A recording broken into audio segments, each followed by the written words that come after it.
Okay, hello friends. Everyone is free to speak. Hello! And take part. Hello! Hello! Welcome. Oh my god, you're PNG back. VTuber. PNG tuber. Tuber. Yeah, Tuber. Dinks. It's so cute.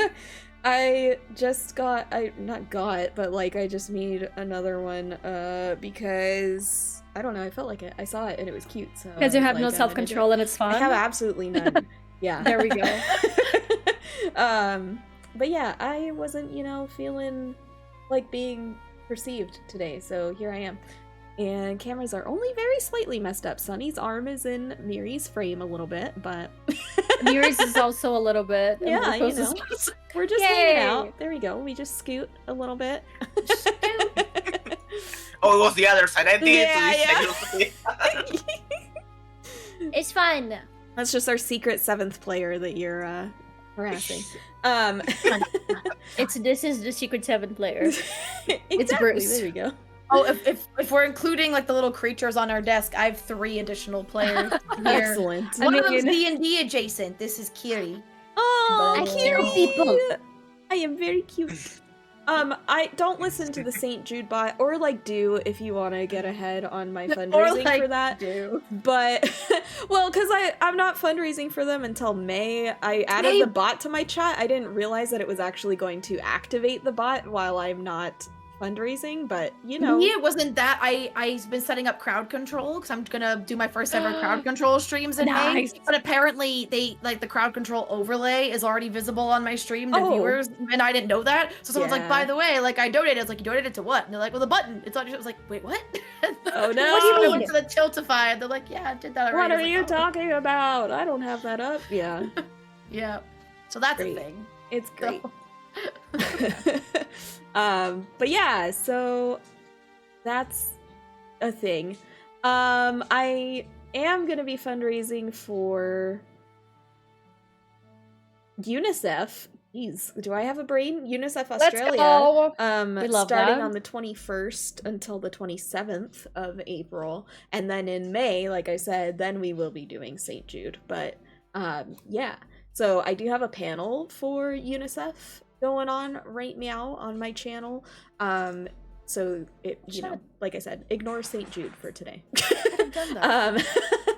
But yeah, what else? Let's see. I know, Sunny, are you still fundraising for UNICEF right now?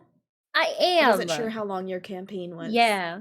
I kind of stream for the whole month, which I'm never gonna do again. But I'm streaming again tomorrow at 4 p.m. EST. We're doing tier rank for Animal Crossing Villagers. Oh my gosh, where all of the cats are Bob tier.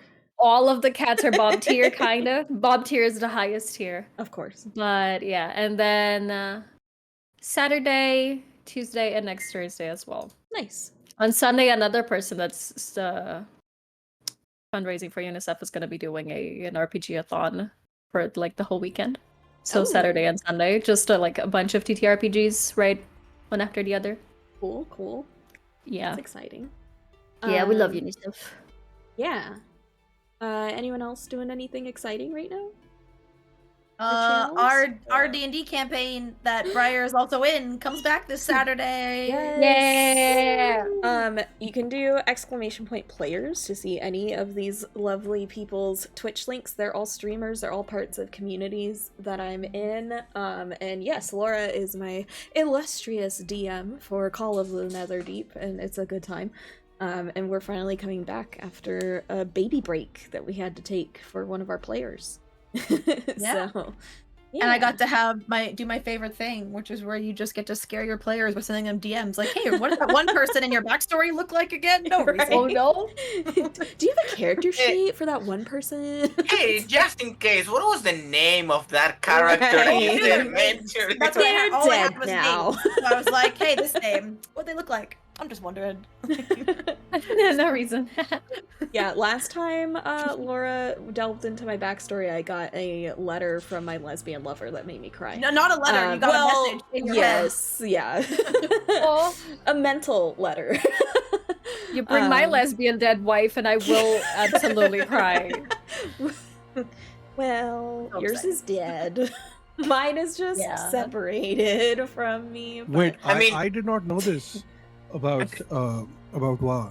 That's about new Wa. information. Deep Wa lore. Deep wall lore, yeah. I mean, she might be dead for now. What? Listen, I'm Okay, not a necromancer. But all right. So last time, last we Anywhere left leaves a off, wild place. we went to. It was just Mr. Longscarf, Bunny Boy, right? It was not. Did we also do Telemy Hill in that session? No, those were two separate sessions. Right? Separate sessions. Yeah, it was we mostly started in just the fight. funny. Yeah, because I think it was a shorter session because I was feeling ill. Right, so right. it was Yeah, we were mostly- all like super tired, and you were. Yeah. So Yeah. last time we murdered some bunnies, roasted some of them real good with some fire magic. Set fire to the bunnies and watch them burn while burning more. Basically. Yeah, so we found Angdon Longscarf, the leader of the Harengon Brigands of Prismere, essentially. Who's now just Agdon Scarf. Yes, he is Agdon Ascot. Because, yeah, the scarf has been shorn off. And you took over the Brigands Tollway. You took a nice little nap there. Got your long rest in. Yeah. Can I... Is it... No, I can't... Okay. I would like to, like, scroll. I want to see more of the Brigands Tollway, please. But yeah, so you are... I'm trying to, like, zoom in better and show you guys where exactly the Brigands Tollway is in relation to Downfall. It's It's not like to the- gonna be to the right of terribly it. far. Yeah, I know. I have to move Discord around to get there. So mine's already zoomed in right on it from last time because above VTT okay, but saves our streams personal isn't settings. okay. I know. I'm just saying it's great because I already know. Yeah, I do and, like that I it didn't does have to find it. But yes. So basically, Also, Brigands- stream cannot see the map. Why? Oh yeah, I pressed a button. We have buttons for Press that. But yeah. Okay, so you guys are basically in that stump. Because that's where, like, all of the dwellings are. And, you know, you've got these bridges, causeways, rickety, port-like wood constructions, basically, they're like catwalks, but outside. Yeah. So you've got those to walk along, and Agdon had pointed you in the direction of Downfall, because you made it pretty clear what your goals were, and where you stood in the politics of Prismere, one might say. So yeah, he pointed you in the direction of Downfall, so you basically know where to go. Did any of you want to have done anything, like, during your long rest, like have any conversations or anything like that? I would like to... I'm trying to figure out, because I didn't take notes for session 5, what I changed my proficiency to. In session 4, I had last changed it to survival. I'm going to assume that's what it's still at. Yeah, I think you had decided to keep it there. Instead, I'd like to change it back, or change it again to intimidation for today. Like, before going to sleep, I wanted to, like, ask Silvara, like, hey, how do you do that, like, jumpy teleport thing that you do? Like, how does that work? I can describe it, but it's also kind of something I was born able to do, so I don't know how good of a teacher I will be. It's kind of like I have to be able to see where I'm going. I can't go very far. And I imagine, like, the space we're in, the world we're in. Imagine, like, our world is a piece of paper, and in my head, I kind of make a point where I'm standing and a point where that paper is, and then I, like, fold this imaginary paper in half in my head, and the points meet, and then I blink and I jump there. But I also kind of picture that's one way to do it. The other way that also seemed to work when I was a kid, but then I told someone once, and they're like, that's kind of morbid, so I changed it. Was I pictured piggybacking on a ghost, since the dead are everywhere, and doing it that way. But I was told that was weird. That makes sense to me, actually. Thank you. I'll think about it. That's very interesting. On the way, when we're going, if we go by any bunnies, I will try to look like, as like menacing as possible. Scary. It's like, bitch, try me again. Scare those bunnies, Turtle. We know historically how well that goes. May, with DM permission, can I choose to flavor this? Because again, how I do this changing proficiency thing, is the Whispers of the Dead from my subclass, where I literally every day just like talk to a new ghost, and they tell me how to be good at something they were good at. So can I flavor it in like, because I'm doing this intimidation? It's like, if you're looking directly at me, you don't see anything, but anyone right now for the 24 hours, if you see me out of the corner of your eye, if I'm in your peripheral vision, then it almost looks like you see ghostly figures around me or behind me, and it freaks you out. That's but you so look cool. and there's nothing there, and you're like, I love that. Oh, I love that. So they're like, you've got so like your good. ghost, your like spirit guides helping you out. Yeah. So if any, so that goes also for bunnies. If any bunnies see me in the periphery, it looks like I'm surrounded by dead people. Nice.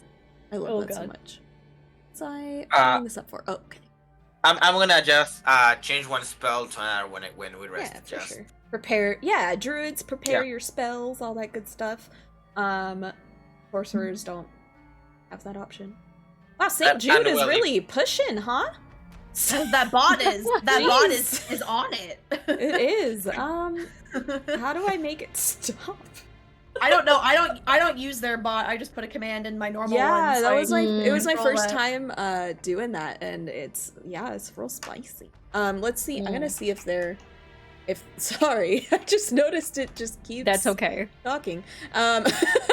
So I just want to see if they have like, use these commands kind of thing in their panels or anything. And I think don't it see sends that. a message every 5 minutes. Yeah, that's Oh wow. That's Oh, there should be like, line, a like lines conversation requirement. Yeah. Yeah. Let's see. Yes. I already have it there. Boop-a-doop-a-doop. I don't see any way to turn it off. It doesn't realize that I'm me, so it's just offering for me to connect my Twitch account again. Whoops. Oh no, wait. I guess It says it has been connected, so you just disconnect it for now and reconnect it yeah, I later? guess I'll do that. It's a lot. All right. Sorry. I was like, I don't need it to be going off that much. Okay, so everyone prepares their spells, gets their creepy ghost friends. Yeah, if there are any animals, I might try to like pet them or befriend them a bit, but nothing too. Oh, like critters, not like Yeah. Oh no, bad not bunnies. Like yeah, no. Not Okay. humanoid bunnies. No, there are no Puerto Rican rappers around, unfortunately. Alrighty. So you make your way toward Downfall. You are walking along. Basically, like there's that one kind of plank that points directly at Downfall. So if you want to, you could basically just walk along that and then, each try to climb down. That would probably be the most direct route. Or if you wanted to, maybe not have to climb so much. It looks like that smaller branch off kind of, maybe because it's broken, but slopes down a little bit closer to the ground, and you can maybe take the river. Like, it's kind of up to you. At some point, though, you're gonna have to get into that, or at least close to that water. But when we get to if we go straight, I can go down first and like do shield for Teppy down. Yeah, we're for Teppies. How nice. The opposite of giving uppies. The opposite of uppies. Downies. But yeah, so, and you do pass by like the occasional carrying on, and they definitely like shrink away and just, kind of try to, if they had hoods, they kind of try to like keep the hood up and just walk in, don't hurt me, kind of like deal.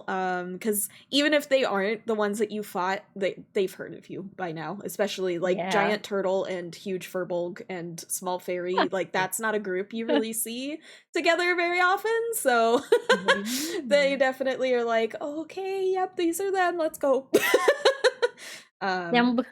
Yeah. No. Exactly. Fuck this shit up. And then when you get to the end, if you're gonna be the only one climbing down, I would make an athletics check. Oh, I'm so athletic. Wait, I would imagine so. I am actually. I'm gonna climb the. This is more to see how gracefully you do it, rather than whether or not. Roll a 2. My modifier is 4. Yeah, so it's 6 total. So you get so graceful. You get most of the way down. Like there's this last foot where it kind of starts getting slick because it's a swamp, and you notice too, like it's not really affecting your vision just yet, but as close as you are, you do start to notice there's a fog coming up, so there's just tons of moisture in the air right now, and you get to that last foot and you just the rest of the way down. Like you don't eat it or anything, but there's that sense of like, oh shit. You're like, I'm good. I love mud, apparently. Okay. Your foot maybe sinks, a little deeper than it would have, like. But I'm gonna go down too, so that one doesn't have to like lower me on the shield. Oh, okay. Aww. Would you like to so also attempt? Please don't be another one. Hey, that's a 15 total. Yeah, you're good. You see it, like, as you're climbing, you kind of sense the spot where she, like, slipped, and you just jump the rest of the way down instead. But yeah. And then the rest of you, unless you want to do something different, like, I would consider it safe enough for you to just climb down this shell. You wouldn't have to make any rolls or anything. And yeah, you just float on down because you're an awesome fairy. Or you can ride someone's shoulder down, I'm sure, but either way, you're good. I'm so glad. I was like, please don't make me make an athletics check. You're like, no, I'm the clumsiest. No, you're good. Okay, music has stopped again. Stop doing that. Let's see. Okay, so you guys climb down, and did you want to do or say something, Steve? Oh, I was just saying, ever since, we've woke up on the walk to the to the edge of the thing, and while descending, you all most definitely noticed Pee Poo standing a lot taller than he usually does. He's not slumped over. So you're actually 6 foot whatever now, instead of like 5'10" because you thought.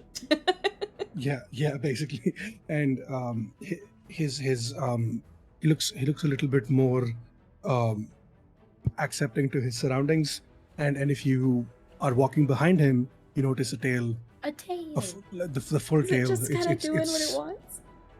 Yeah, basically, it's not stuffed in the back of his pant leg anymore. It's out free doing its own thing. It feels like tiefling tail, right? Not like cat tail or anything like that. Oh, yeah. No, what kind of tail is it? It's I mean, it could be whatever you wanted. I wanted it to be like Goku's tail in Dragon Ball, like the original series. Like my god. Nice. Excellent. Except for that, it can't help me swing from trees because it's not that strong. Right. So, basically, that was. Is that like monkey-esque? I think it is. Yeah. Yeah. Is it a little fluffy? So, I feel like I remember it being a little fluffy, but I could be wrong. Yeah, especially if it gets wet, if it's raining or whatever, it will be a lot more fluffier. But right now, it might be a little with spiky. the moisture. Oh, okay. Yes. If it ever touches the ground at all, like, it'll definitely get a little blech, but... Yeah, and while we're descending, I'm assuming we're going to descend back into the marsh, right? Yeah, so that's what you guys have all just done, my waist. Yeah. So it's going to wrap around my waist so it doesn't get dirty. Ooh. And that happens on its own. People who is not controlling the tail, it's just he's letting it do what it wants. Right. Okay. So it's just acting on its own accord, and it's like, I don't want to be wet. Yep. So awesome. Yep. 30, you look at me. Toller, did you get a growth spurt? No, it just must be the magic heels that I wear sometimes. It's they change my okay, that's a lie. I don't know why I said that. It's just I feel like I haven't been here in a very long time, so I guess I'm just happy to be back. I'm just making shit up. It's good to see you like this. That's great. It's good to feel this way. It's been a while. Like I said, it's just yeah. And then he's just gonna start walking because it got awkward. Yeah. I'm glad you are happier, and I like pat his head a bit. You're still literally a foot taller than him. Just like, oh, little 6 foot person. Man, if I were in this so group, I'd be like, what? I'm assuming you have like giant hands compared to he can palm your head. His head as well.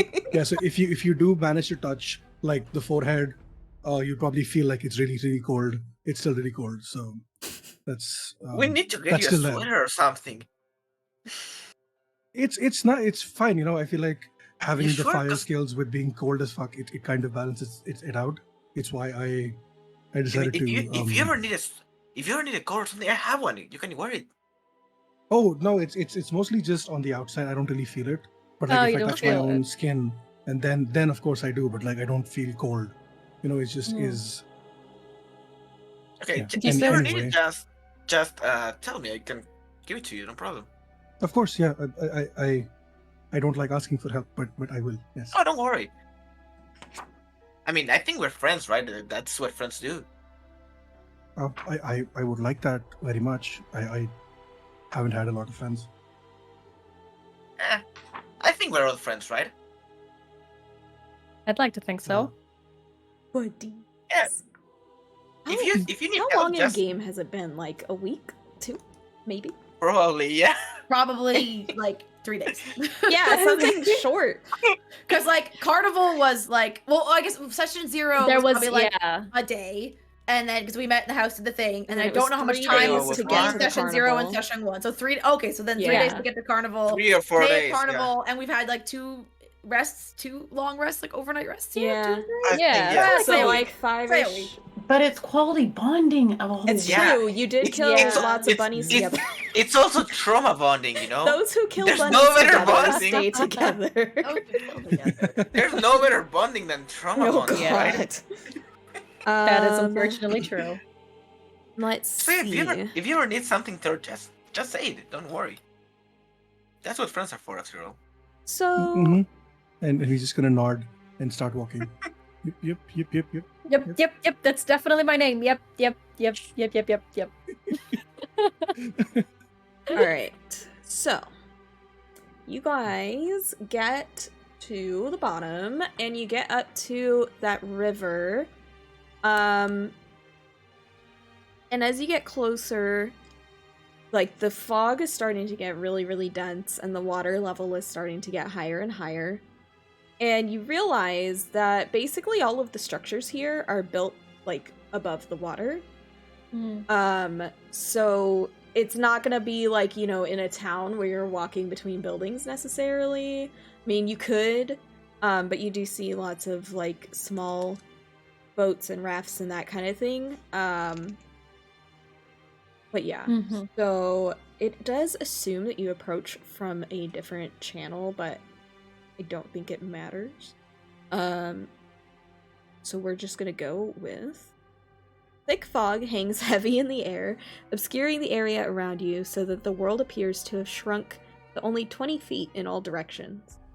So literally you can only see 20 feet out because of the fog. Before you, the waterway widens and the current slows, giving the impression that you have entered a lake.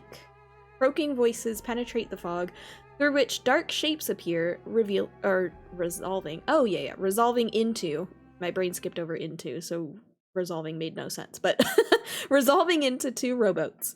Manning the oars of each rowboat are 2 bullywugs. And, Hello, bullywugs. They see you, and they're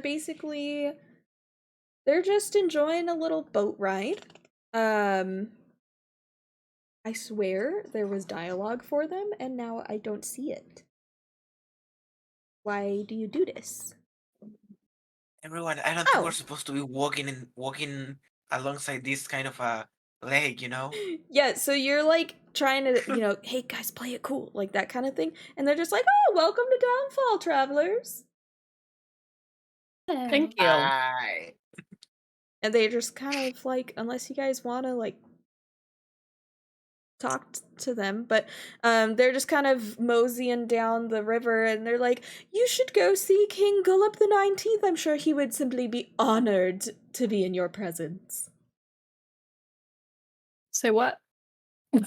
King what now? Sorry? What? King Gullop the 19th, and they're like floating by, and they're not stopping.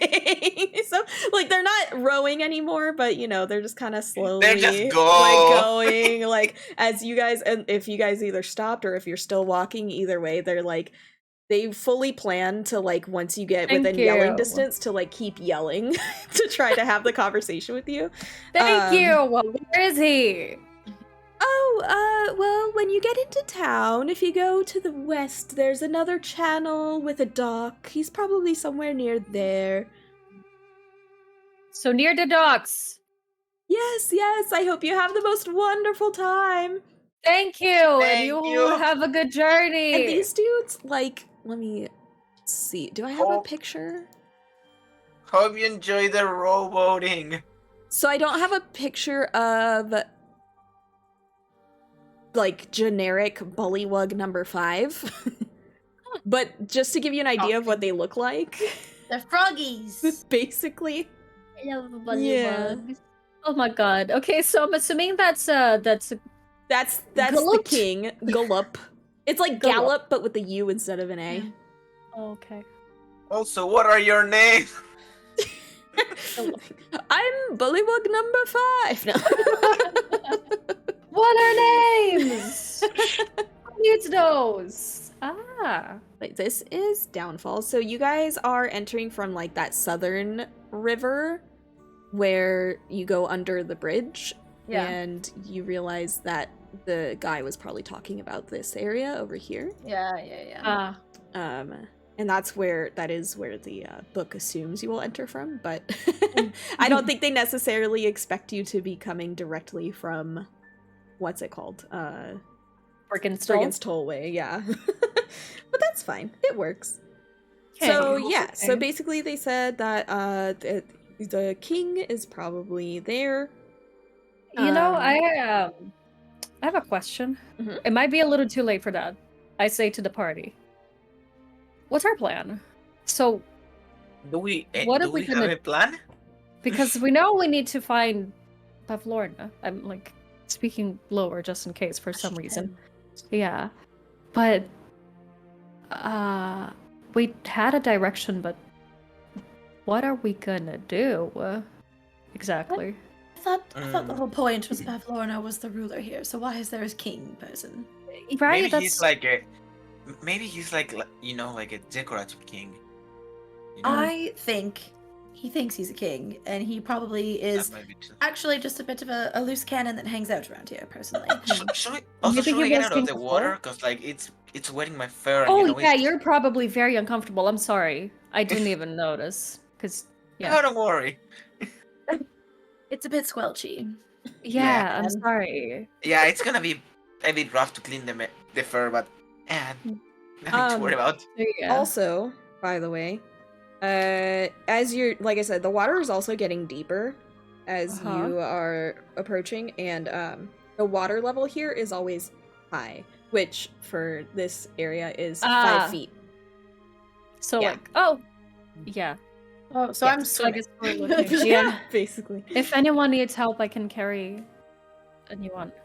Yeah. The little wood elf and the little Eladra. Just grab, to be honest, they said there were docks nearby. Yeah. Is there any other? I know it's foggy, but so we can't see any discarded rowboats, or maybe someone's that they've left it parked on the side that we can just return later. I would say, Lorian, I was like, character name. Make a perception check for me. I think you were the one who saw thing last time and also have the highest perception. 26. Oh yeah. So you just kind of shit. are doing a look around because you're like, I cannot swim forever. This is not what I want. So you're looking around probably a little about as actively as Silvara would be for something, anything. And you see like about 10 to 15-ish feet behind you guys in the river. It's stuck on something, but it's that abandoned raft that you had seen. Like, or at least it looks like it that you had seen. So yeah. I'm gonna hold it in place so people can get up. Hey, everyone, the raft. Thank God. Immediately get on. So yeah, it can hold all of you. It'll be slow going, but that's fine. I am very careful when trying to get in it so that it doesn't like capsize. I'm gonna stay. You're gonna stay off outside. of it. I'm gonna stay off. Sightseeing. I'm a turtle. I'm fine. I don't have any fur. No, don't worry. There's space here. Are you sure? Yeah, no problem. Okay. I don't think it's gonna. I mean, think about it. Like, you've got two people that are around 5 foot, and then you have a fairy who, that's true. you know. So it's fine. The fairy just flies along with you. So. I'm gonna go very carefully, so I don't turn the whole thing. Yeah, you guys are good. You and Luthien have to stay on like opposite sides. Yeah, but you're gonna hold me, and the whole thing just turns. We can go with the robot like this. Yeah, lowrider, right? Like just. Yeah. But yeah, so you guys are good, and now that you're like, we'll kind of like reset and say that like you found it at the docks, over here. All right, wait. Can you guys see it if I do it through my little character thing, or only if I do it through my DM? No, I saw a ping here. Oh, okay, okay. Yeah, so we'll go ahead and say that you're like there when you find the raft, like just to reset and make it a little bit easier to follow along. I had a a thought? Thoughts are dangerous. Yeah. What happened? Yeah.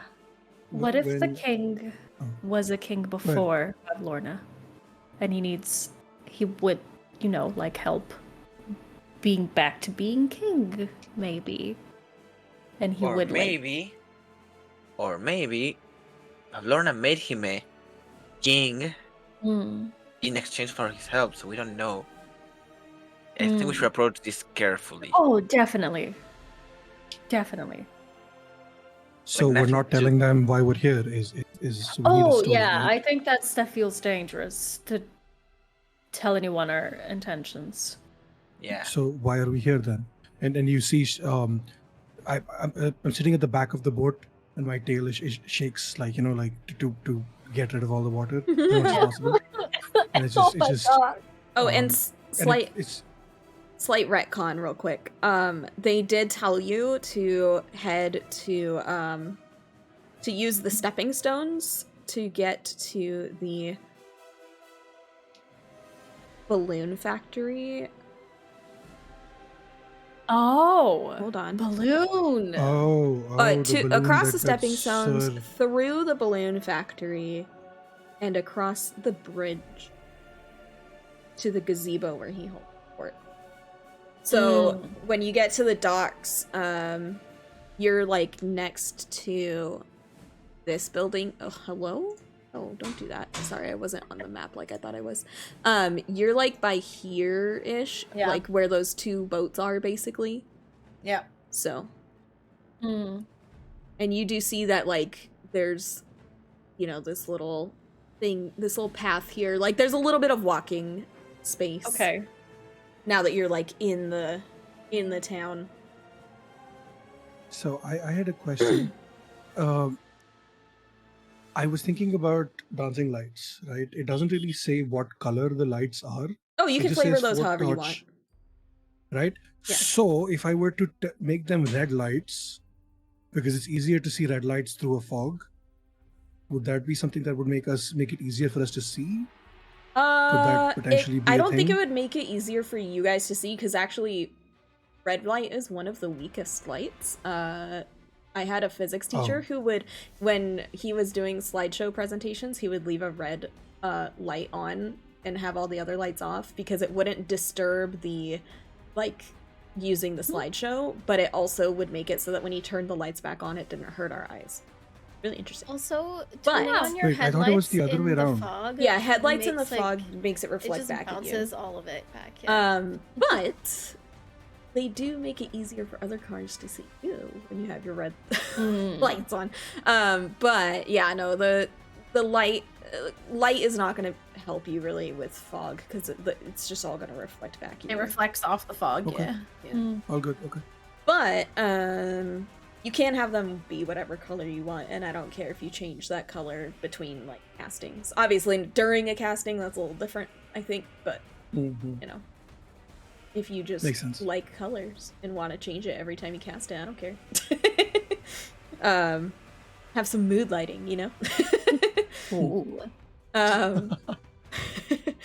But yeah, so you guys pull up to those docks and you see the little like wooden plank path. I hope you get some good sleep, Inea. Good night.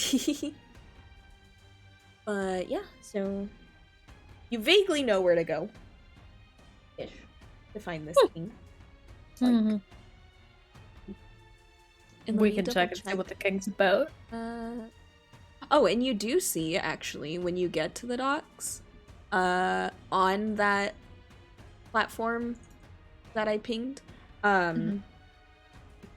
looming above a ramshackle wooden pier is a balloon anchored by 4 thick ropes tied around wooden posts driven deep into the mire. The balloon's the balloon's bladder expands and sags at regular intervals as swamp gas fills it briefly before leaking out through various tears in its patchwork fabric. A bullywug stands near the top of the ladders and is using a long silver needle and a spool of catgut to sew up one of the opening. A second bullywug stands at the foot of the ladder to steady it. Huddled nearby are 3 giant frogs whose long tongues snap up passing insects. Oh, I kind a of doorbell. I was gonna say that's a doorbell, and I'm look at Riv like I want to protect shoot, Riv. it's my partner. Hold on, sorry. Okay. Riv is small. I don't want the frogs to eat the fairy. No. Oh no, Yeah, I'm like I a was little like, fly. Yeah, I They just wanna like eat me. I'm like Riv. If you need Stay Yeah, close, just, stay like, close. nestle in between like the back of your neck and like the top of your shell. Yeah, and that little hollow. I can probably go inside because I can go inside my shell to sleep. So I feel. Do you have a There's lots of comfy room. little decorated home in there? Yeah, I have like lights and like there's actually a lot of like flowers inside. You can see like, there's like flowers and like probably things that like you can see like it was a crown, it was like a bracelet, like a lot of intricate like made like jewelry made of flowers. Sorry, I guess my partner is going for a run and he locked himself out of the house. So he had to come back and get keys real quick so that he could go to the park to go for his run. That makes sense. Yeah, you know. All right, so yes, you see. Riv is inside my shell now. And it's decorated with like flowers inside. This is beautiful. So yeah. So you see these two bullywugs, 3 giant frogs. You see them like repairing this balloon as you're getting off the raft and onto land, marsh, barely land really.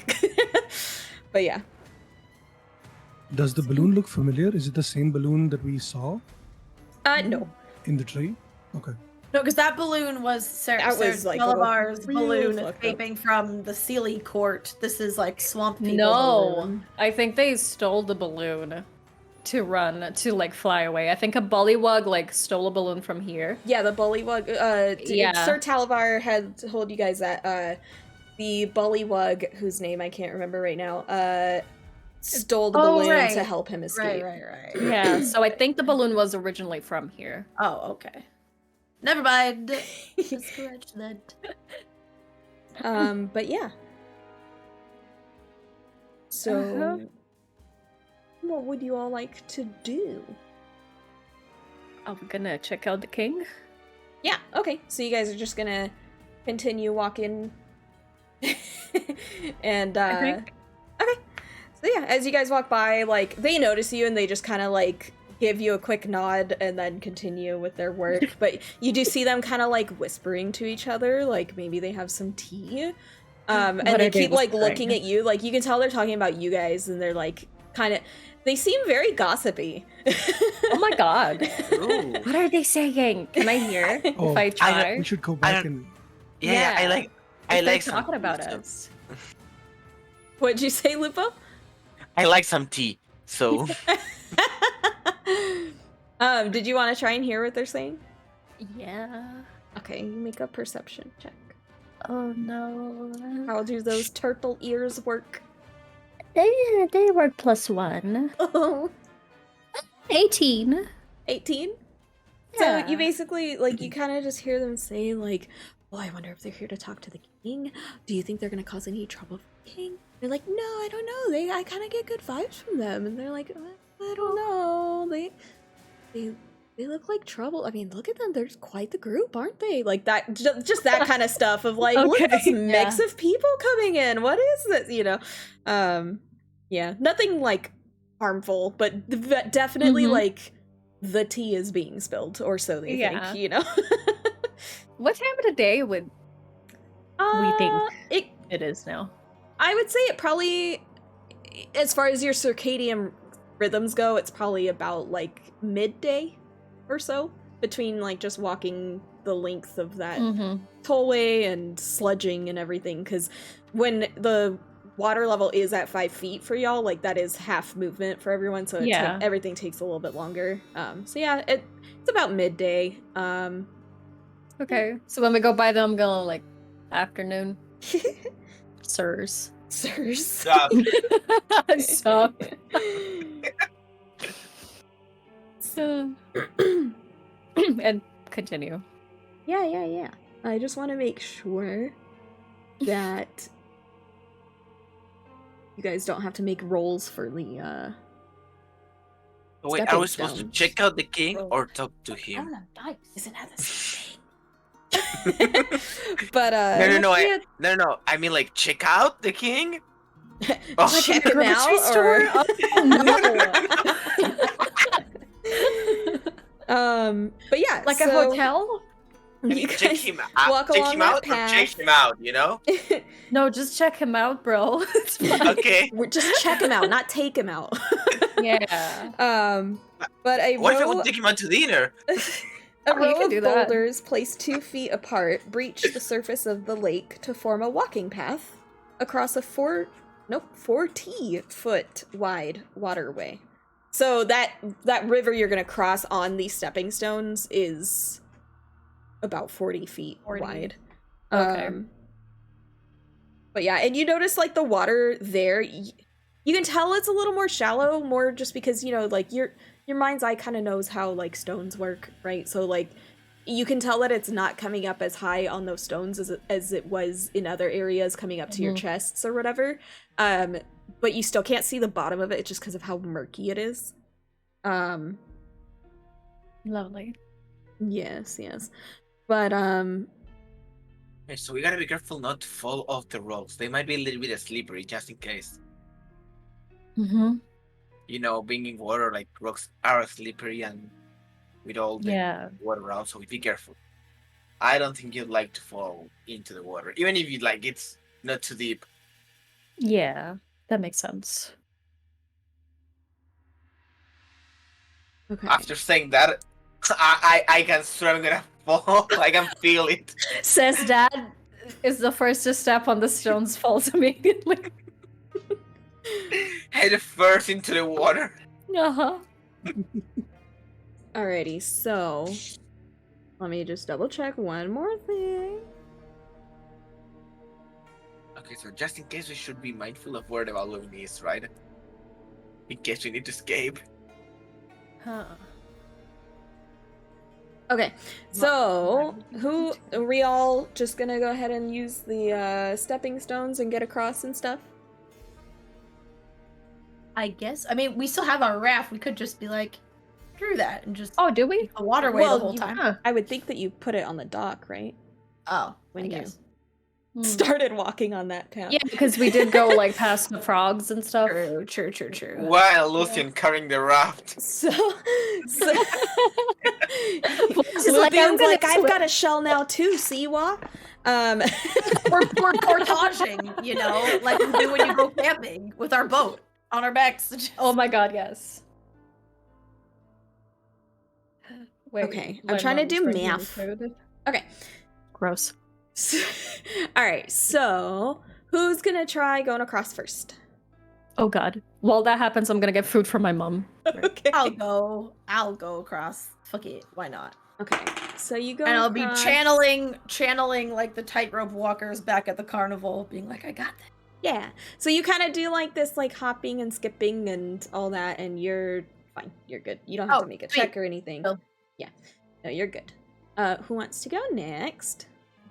I'm gonna try to like very careful, like step on each one and not slip Okay. into the water. So you get about halfway across. Oh no.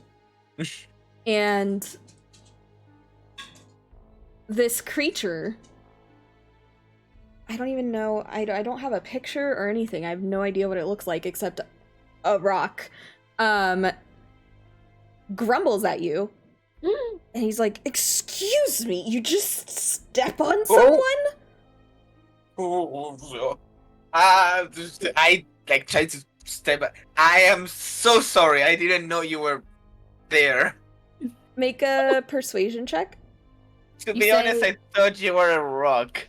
You're like, I don't know what kind of creature this is, except a rock. And it talks, and I'm literally just picturing Dwayne the Rock Johnson popping out of the water and just being like, "Excuse me," and his bald ass head was one of the stepping stones. So that's my headcanon right now. That's 10. What'd you roll? That's a 9. That's a 9 Oh my total. Yeah. You said you're no longer standing on him, right? No, I like stepped back, trying not to fall. Okay. If you're no longer standing on him, then he just kind of like looks at you and he's like, "Just don't do it again," kind of thing, and like just resumes being a rock.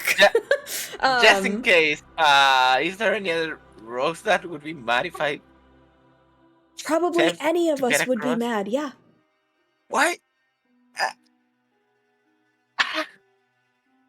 How am I supposed to get across?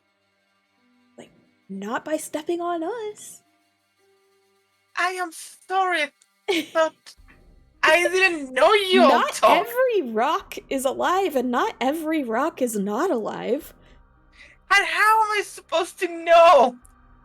The druid having an existential crisis. He's just right like now. done, and he just goes back to I don't know how you can tell the difference of the posture, but step on any of them. Was I just lighter of foot, so it didn't bother him? either they didn't notice or you didn't step on any. You don't know. I'm gonna like I'm kind of gonna like try, hug the Lucian next if you're rock. back. Oh, you're gonna keep going. Okay. Yeah, Go. I'm gonna try to like step on the next one, like very, like. Yeah, nothing happens. Okay, yeah. Okay, good. I step on that one, then slightly to the next one, so on, like. It's just no. Okay, yes. You step on one more of them, and they're like, "I can't believe this." I'm The sorry. rudeness abounds. Do you stay on this one, or do you also step off of this one? I step off of it. Okay. Make a persuasion check though. Again. Oh, this is fantastic. 17. We're just 17? back Okay. watching all this. He's like, "All right, you can step on me once more to finish getting across." I'm sorry. I'm He's like, sorry. I knew you were into it. And then he just Is there any help you can give me to know, like, who I should, like, what rocks should I not step into? I'm sorry. And he doesn't have anything for you. But I'm sorry. And you do see, like, one of the rocks ahead of you. There's only a few more because you're most of the way across, but one of them just kind of, like, shuffles 15 feet to the west. And you have, like, one less rock to work with on your way across, basically. But hey, you know, that's one less living rock that you're gonna step on. I'm loving this so much. I start with like, excuse me, sorry, can I, thank you, and excuse me. Yeah, sorry, he's already, he's like, you can just use me to go. And for the last stretch of it, you're good, but... Be careful! I know Ask the rocks if you can step on them. It's kind of weird when you say it out loud. Ask for consent before stepping on them. Got it. Valid. Yeah, consent is important. New meaning to the phrase "step on me." Step on me. You did say that the water level's lower. It is, yeah. So I could go down and just wade I'm through using the water. my shield for everything, but like carry people. Okay. So we don't step on any rocks. Is what I. Yeah. So like I can give floaties to the other side. Okay. Could that be a thing? Sure. Yeah. So how we don't many? step on. We've got two like normal size people, let's say. Yeah. A 6-footer and a 5-foot somethinger. To get across, basically. I think it would be better to like how one big at is a time. Your shell? Yeah, probably one at a time. It's the size of my back. Yeah. It's literally the same size as mine. Do you think? Let's see. You're like what, 7 foot? How big is a 7-foot turtle's shell? That's a good question. I don't know. It would. Well, okay. So it's only 4 foot. Yeah. I feel like as someone with a pet turtle, if my turtle was 7 feet tall, his feet would probably be 1 foot tall. No, his shell. How big would his shell be? I know, but like if his feet were 1 feet, then the shell would be like, you know, the rest of the feet. I can't do math. The rest of the feet. Oh, I see what you're saying. I mean, like if you've ever seen like so the your sea shell is turtle probably shells like in real 5 life, foot like around. You think? There's shells that are that size just from like giant tortoises in our like literal That world, could, let alone like, a 7-foot water? bipedal. Like, yeah, In water, that could fit those two, right? Like I'm a little sure like a tiny boat. Law's shell is like a literal small boat. Yeah, 100%. Yeah, Okay. I think you guys could both be in it. Yeah, well, someone can piggyback. That too. That yeah, if they don't actually fit in the boat, yeah. If I had known, I would have tried to give anybody a ride. I'm sorry. It's okay. So you guys enter the water? Yes. Okay. I mean, I enter first, I guess, because I need to be. So if something's gonna happen, make it just happen to me, because I would have to go in first. Doesn't the water is alive too. Work that way. However, let me see. Excuse you, Ranger. I mean, I would also ask the people if they want that or if they want to step on rocks. Obviously, I'm not gonna drag anyone by force, but yeah. Okay, 1 second. I do not want to step on rocks. Look something. Yeah. To each their own. We are. Can I not? Are there not? Maybe it's in. Trying to find a stat block. Oh no. It's fine. It's fine. Hold on. I would think that it would be in the back of this book, but it's not, so. I am afeared. Afeared? Okay. You should be over on the other side making offerings to rock people. You're getting about let's say about 5 feet from shore. And 3 marrow. Marrow. They're like these. Let me see if I can get it up on stream. Up on stream? kind of. Well, the stat block is. Jeez. Fish people. Can you please? Fish people. Yeah, I'm trying. There we go. Here he is. So 3 of them approach very quickly. It's apparently the word stems from the types of mermaids found in Irish folklore. Ooh, fancy. Yep. So 3 of them show up. Hi. And oh, I see. Sorry, 2 of them. Okay. Shoving shield on the shore. They attack. Sir? Didn't even give us a chance to explain ourselves. Oh no. Yeah. They're hungry. Okay, rude. They attack. We need initiative. Jeez. What do they eat? Can we just offer them food? And can we place ourselves on this map? Yeah, go for it. We can. And the squares on this map are 10 feet. So that means like more of us can occupy 2 of us can occupy like a square. Exactly. We can split it. So you guys, I said we can say you guys were about 10 feet for simplicity into the water. How do I drag myself? Here, let me. I think I have to add your tokens. I think we can move tokens, but the DM needs to add them. Yeah, that makes sense. Sorry, I'll add all of you, and then What even is my initiative modifier? That's all. And then I gotta look for the marrows because they don't show up in the source book for some reason. What does that mean? So that's Hua. By the way, now is this where we are? Yeah. Well, the other side though. Ever since we realized you accidentally made a Ninja Turtle as your character, now like I saw the trailer for the new Ninja Turtles movie, and I was just thinking of your character the entire time. Oh, fantastic! I can't believe I got the samurai. That's awesome. Fighter archetype thing, and like didn't even think about it. Oh wait. Oh, okay. So we, like, walked 5. Okay, I thought it was, like, when we were arriving to the other side. So no, it's when we started. Yeah, it's when you, basically as soon as you got into the water. God, okay. So, did the people already climb on my shield or not yet? Yeah, if they needed to, or they're just both in your boat. So, because I went across first, and so I'm over where Luthien is then, right? Yes. Okay. Got it. And your tokens might all be stacked on top of each other, so sorry. Yep, there's mine. I see. I'm here now. Oh, they're big? They're big. I'm just dragging the tokens over, and then y'all can move them to wherever they're supposed to be, but that way, we can all see each other now. Hey, Smart, I think we should help them, right? Think we're what? They seem like they need... I think we should help them, right? Oh, I mean, obviously. Like, they I would go like, hi, and they attack me, so you see that happening, I'm assuming. Yeah, and I'm like, oh dear.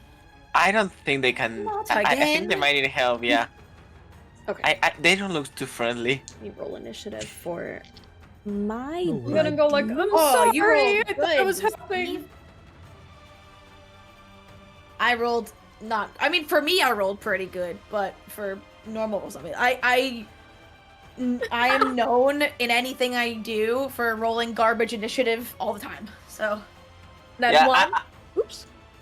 I was gonna say I don't think Luthien wants to fight because of the initiative, but at least I got a little bit better than that. Who is like right under you, Wa? I think that's Riv, because Riv was in Wa's shell for a while. Oh, yeah. That's right. Are you still in Wa's shell, Riv? Do you want to be? I haven't left yet. The thing was, I was trying not to get eaten by frogs. Yeah, because they think she was a fly, and we didn't want them to think she was a fly. I love that. So I was like, no, Riv is tiny, please hide. Riv is just sleeping, like, what is going on? Yeah, so Riv has been hiding with Wa. Comes outside with like a purple flower on her hair. Can I borrow this, please? Yeah. They're there to make the initiative is just your dex bonus, right? Typically, unless you have other feats or things. Right, but yeah. Dex. Okay. So I just roll and then add what it says next to dex? Well, there's also you have your own sheet initiative that thing, says- but some monsters okay. don't have their dex written out like you do on your character sheet, so I have to figure it out based on their dex. But you have, like, player characters have their own initiative on their character sheet. I didn't know if there was, like, certain situations where you look at different things or something. No. I was trying to figure out the monsters. Sid, did you roll your initiative in D&D Beyond? He did. Yep, I got an 18. Cool. Laura, what did you roll? I got an 11. And Luthien, what did you roll? I got a 4. Where are you? Oh, there you are. I didn't add you to the Switch combat dice. tracker, I guess. This was a good I know, dice. right? Get rid of that die. They would die. I don't have another one. What do I do? Miri, what did you roll? This one was a good one. 12. Wah. Natural 1. Oh, buddy. Do you have anything that you add to that? Nope. Oh, No dexterity. oh no. Riv, what did you roll? I have 18 as well. Nice. What's your dex? 1, so it was 17 plus 1. No, like your the actual number, not the beneath modifier. +1. Oh, the big number. What? The number beneath the +1. Oh, like the 12. actual stat. Yeah. 12? Yeah. And Steve, what's yours? 11. Oh, okay. So I'll put you in as 19, Riv, because it doesn't let me like swap people or anything. So you would technically go before Steve, which makes sense because you're closer too. Actually, no, you guys are all in that same little cluster. Either way. Okay, so Marrow number 2 rolled a natural 20. Rude. I know, they're the worst. How dare they? He is going to throw his harpoon at the biggest target, being Wah. I can use my shield for reactions though, because people are on top of it. Oh no! So You're on your own, kid. Just actually, yeah. But lucky met for me. you, he rolled a maybe not lucky. He rolled a 15. 19 AC, baby. Okay, that's what I thought. Yeah, so he misses with his harpoon. He does have it attached to a little strap, so he starts to like kind of. Yeah, hold up a minute. Oh. To be fair, my AC is 19 because of my shield. If my shield's been used for something else, Ranger, no. it's still just like it's still 17. Okay, AC. so you're good. So your I AC think is I need to keep 17 that in right mind. now. But for yeah, now. Yeah. I think to just Okay. remember. Excuse you. Ranger wants some love. Y'all should have seen him over when I was on Analog Amber's channel. Holy cannoli. He was going absolutely batshit. It was really funny. It was simultaneously the cutest and most annoying thing in the world. Gotta check Amber's GOD. Got it. Alright, so now it's Riv's turn. You just saw... You probably, like, felt the wind of the thing as it whiffed by Wa's head when he threw that harpoon at her. So... Okay. We're under attack. But there is one much closer to you guys, too. So I don't know which one you would find to be more of a threat, but... Oh, I think I wanna do a fairy fire to begin with this time. Nice. Yes. Okay. So that it's Good. actually Good. That. Ooh. And that's dex Okay. saves for... How many targets can you hit? I think you can hit any more than creature one. within an area. Wait. The area is 20-foot cube. A 20-foot cube. Oh. So like 2 of these. So it's like 4 of these squares because it's a cube and they're each 10 feet. So the one next okay, to so us. you can get you can only one hit of one or them. the other. Yeah. Okay. So even if I touch the edge of one of them. Yeah. Yeah. The way they're positioned, it's a bit rough. Okay. Sorry. Am I able to cover the? Wait. Are where we are on the map? Is that where we actually are? Or are those random places? That's where you actually are. Yeah. Mm-hmm. Because Okay. well, Lorian, would you be halfway across? I don't think you would be halfway across. You're with them, aren't you? Yes. Yeah, so you're like closer in this cluster. Kind of. You guys can have 2 people occupying a square because they are 10 Because feet. it's a 10, yeah. So yeah, you guys would be in there, like in the boat, in the shell boat, Yay. in there. Oh, is that your your cube, Riv? Yeah, that's the fairy fire cube. I'm gonna do the one that's closer. It kind of does look like it could hit both, though, if it were like that, right? Am I allowed? Like, it doesn't have to... Does it have to be exactly Wait, but in? Sure, it doesn't have to be perfectly in squares. Yeah, because, I mean, the cube itself is perfect, so, I mean... Yeah, it's just a range to, like... Yeah. Yeah. If it touches a part. It does say that any creature within the area has to do a dexterity saving throw. So if I get anybody else, that's it's not anyone you choose? Let me... No, it just says any creature within the area. Yeah, any creature in the area. But it only gives your allies advantage, right? No. Any attack roll against an affected creature or object has advantage if the attacker can see it. Okay. So yeah, to not hit Wa, you would have to hit only one of them. I don't think that works. Yeah. Yeah, I think I just want to do the one that's closer over here. Yeah. Sure. And it is a dex save, and lucky for you all, they don't add anything to dex. Until you roll a natural 20. Well, he did roll a natural 17. Okay, that was close. So, no fairy fire for him, unfortunately. Okay. And don't forget to mark off that you use that spell slot. Okay. It was a good idea, though. It does still. Yeah, that's exactly what that spell's for, so good call. Any bonus actions that you can do or want to do?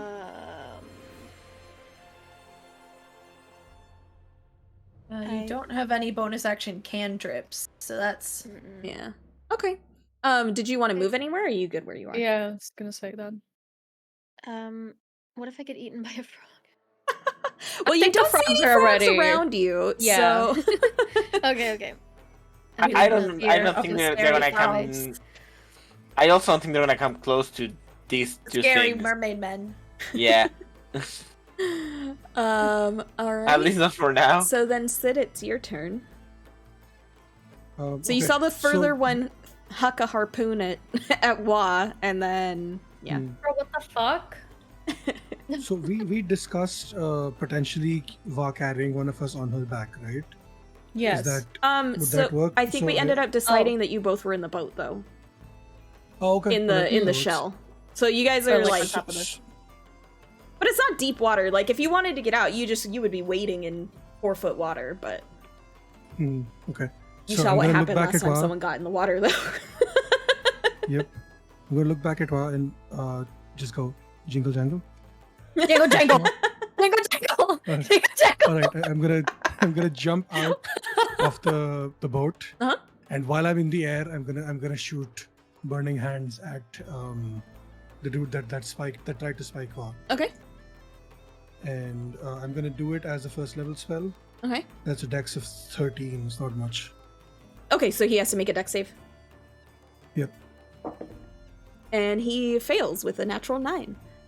So give me your damage. That's a 3d6. That is 7 into 9 damage. Ooh, 9 damage. Okay. He does not like that. Ooh, wait, let me check how much he doesn't like that.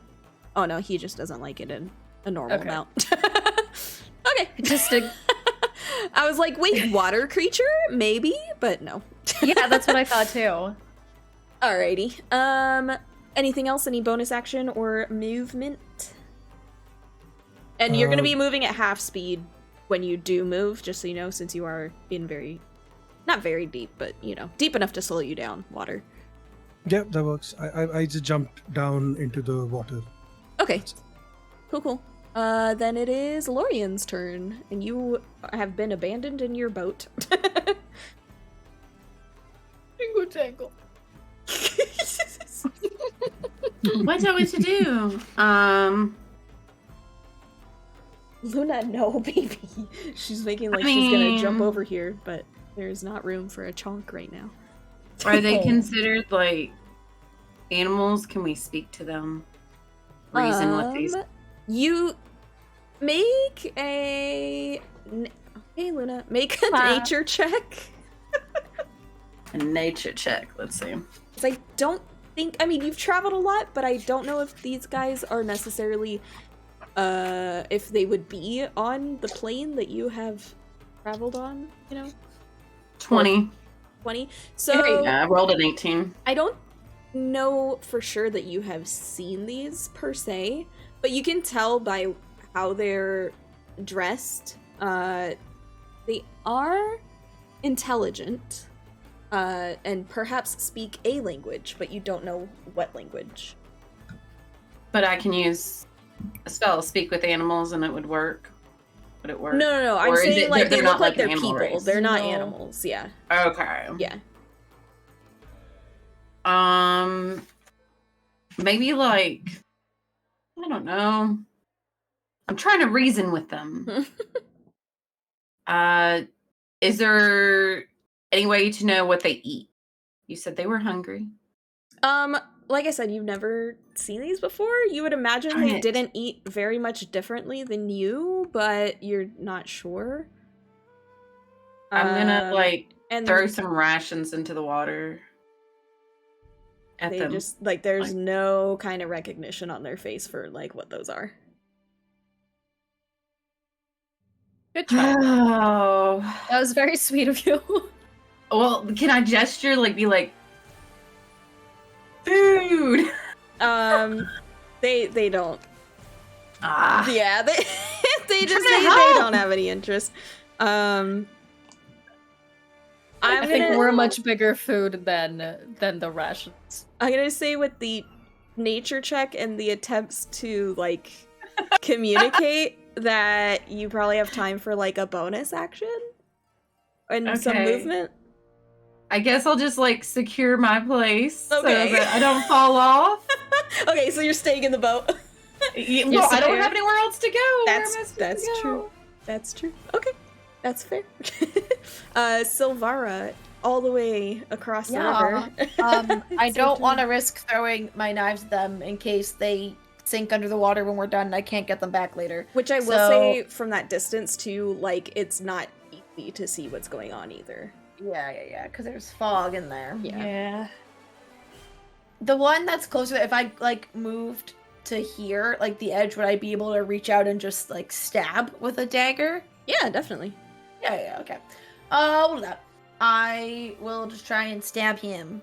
We take out my fancy dagger from Sir Televar. Ooh, bam! Yes. For a total of 17. That hits. Yay. Actually, what I'm going to do is... Because I think I have to... Before I roll, I have to decide this. I have... Because I, in no way, have advantage on that, or, getting sneak attack. Because am I hidden enough in the fog that I can just kind of all of a sudden, he's like, bam, you're getting stabbed. You didn't even know I was there. And I would get sneak attack, or no? If you want to make, a free stealth check for me, to see if he hears you approaching, because it is very foggy. Oh, natural 19 plus 6, 25. Yeah, take it. Sneak attack. Go for it. So, because he was fully focused on Wa and all of them, so. Yeah. He's focused on the people in the water. The water. Well, what is my sneak attack? That's what I thought. I didn't get my dice out before. I'll make 1d6. Give me the one. There we go.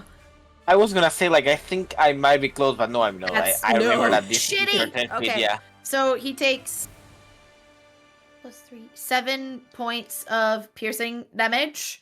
Okay. As I just dash over and out of the fog, a blade comes out of the fog and embeds itself in his fishy body. And he kind of gurgles a little and turns around to see you. He's not happy. Yep. And then as he turns around to see me, again, he sees, especially from my thing I did this morning, he sees my face, only my face and my arm. The rest of my body is kind of obscured by the fog, but he does see my eyes kind of flickering back and forth from this arcane blue to a ghostly gray, changing shape. And as I do, I target his buddy across the way with my wails from the grave, and some of those ghosts that could be spotted in my periphery seem to leave me and go across the water and attack the other dude. That's so cool! Hell yeah! He takes, and then the other one, so the one near Wa and Co, takes 5 points of necrotic damage. Let's go! Ha! And then I want to try, and that's, the wails from the grave is just a special, it's not a bonus action or anything. Is that a once per short or long rest I get thing? it twice. twice per rest. Cool. And it's only when I've been able to successfully deal sneak attack damage. So then for my bonus action, because I have cunning action, I would like to hide, and by hide, like slip back into the fog so he can't see where I went. Yeah. Make another stealth check to see if you successfully This is so cool. hide. What the fuck? Let's this go. is the coolest rogue ever. 15. 15. Where is... Okay, yeah. You don't know, but you think that you have pretty successfully I think I'm hidden in the fog. That's all I know. You for sure do. I feel badass. And it is Mr. Necrotic Marrow's turn. Narrow. And he's gonna swing at the closest... Actually, no. He's gonna try to harpoon you, Silvara, but he cannot see you, so he has disadvantage. Both because of the fog and because he can't see you anyway. Yeah, no, he misses. He misses and sucks for him, but he loses the harpoon. I mean, are you sure? My AC, yeah. I'm not wearing crazy armor, so are you positive? He rolled a natural 5. Okay. Well, wait, okay, hold on. Natural 5. I don't know. 11? Nah, he misses. Yeah, okay. Because I know one of you's an 11, but... Not me. Yeah, that's me. Okay. Oh, Luthien and... Oh, wow. I think I'm a 10, actually. Oh, and I'm a 10, yep. Ribs. Oh and my Ribs gosh. 11. no. Stop, We have all of you. squishy. We have a lot of squishy Like- body members. Stop being squishy. Okay. To be fair, I have 0 dexterity, alright? So there's that. Well, me too. My IC's 19. He gets But I'm- frustrated, But druids don't get armor. and he takes a Wait, he has a swipe second at attack? Wah with his claws. Yeah, they all do. Did you crit? No. Wait, how is he attacking Wall with his claws? When because the harpoon is thrown. That's how. Yeah. He's okay, gotcha. 17 without the shield. Yeah. That doesn't help with it. Oh, you no. did crit, dumb bitch. What is math? 22. Did you say 22? Yeah. Have you no shame? I'm sorry. Wait, did it murder you? No. Okay. 22 with just his claws? Help! He It was a critted. crit. It was a 22 crit. points of damage. He critted. Holy shit. Oh, yeah, crit. That's a spicy yeah. crit. That Hold that on. would leave. Oh no, I'm an Wait, idiot. I'm an Sally. idiot. Oh. No. I'm dumb. I Oh. looked at the wrong weapon. Oh. Jesus. What's Woo, up, babe? much different damage. Put those back. Put those back now. No. Heal. I can only heal you Okay, if you physically come near 11. me. 11. Oh, that's 11, yes. much better. Jesus. That was That is scary. Every so time much you do better. that voice, it just makes you think of who here has seen the Mario movie. I haven't seen currently? it.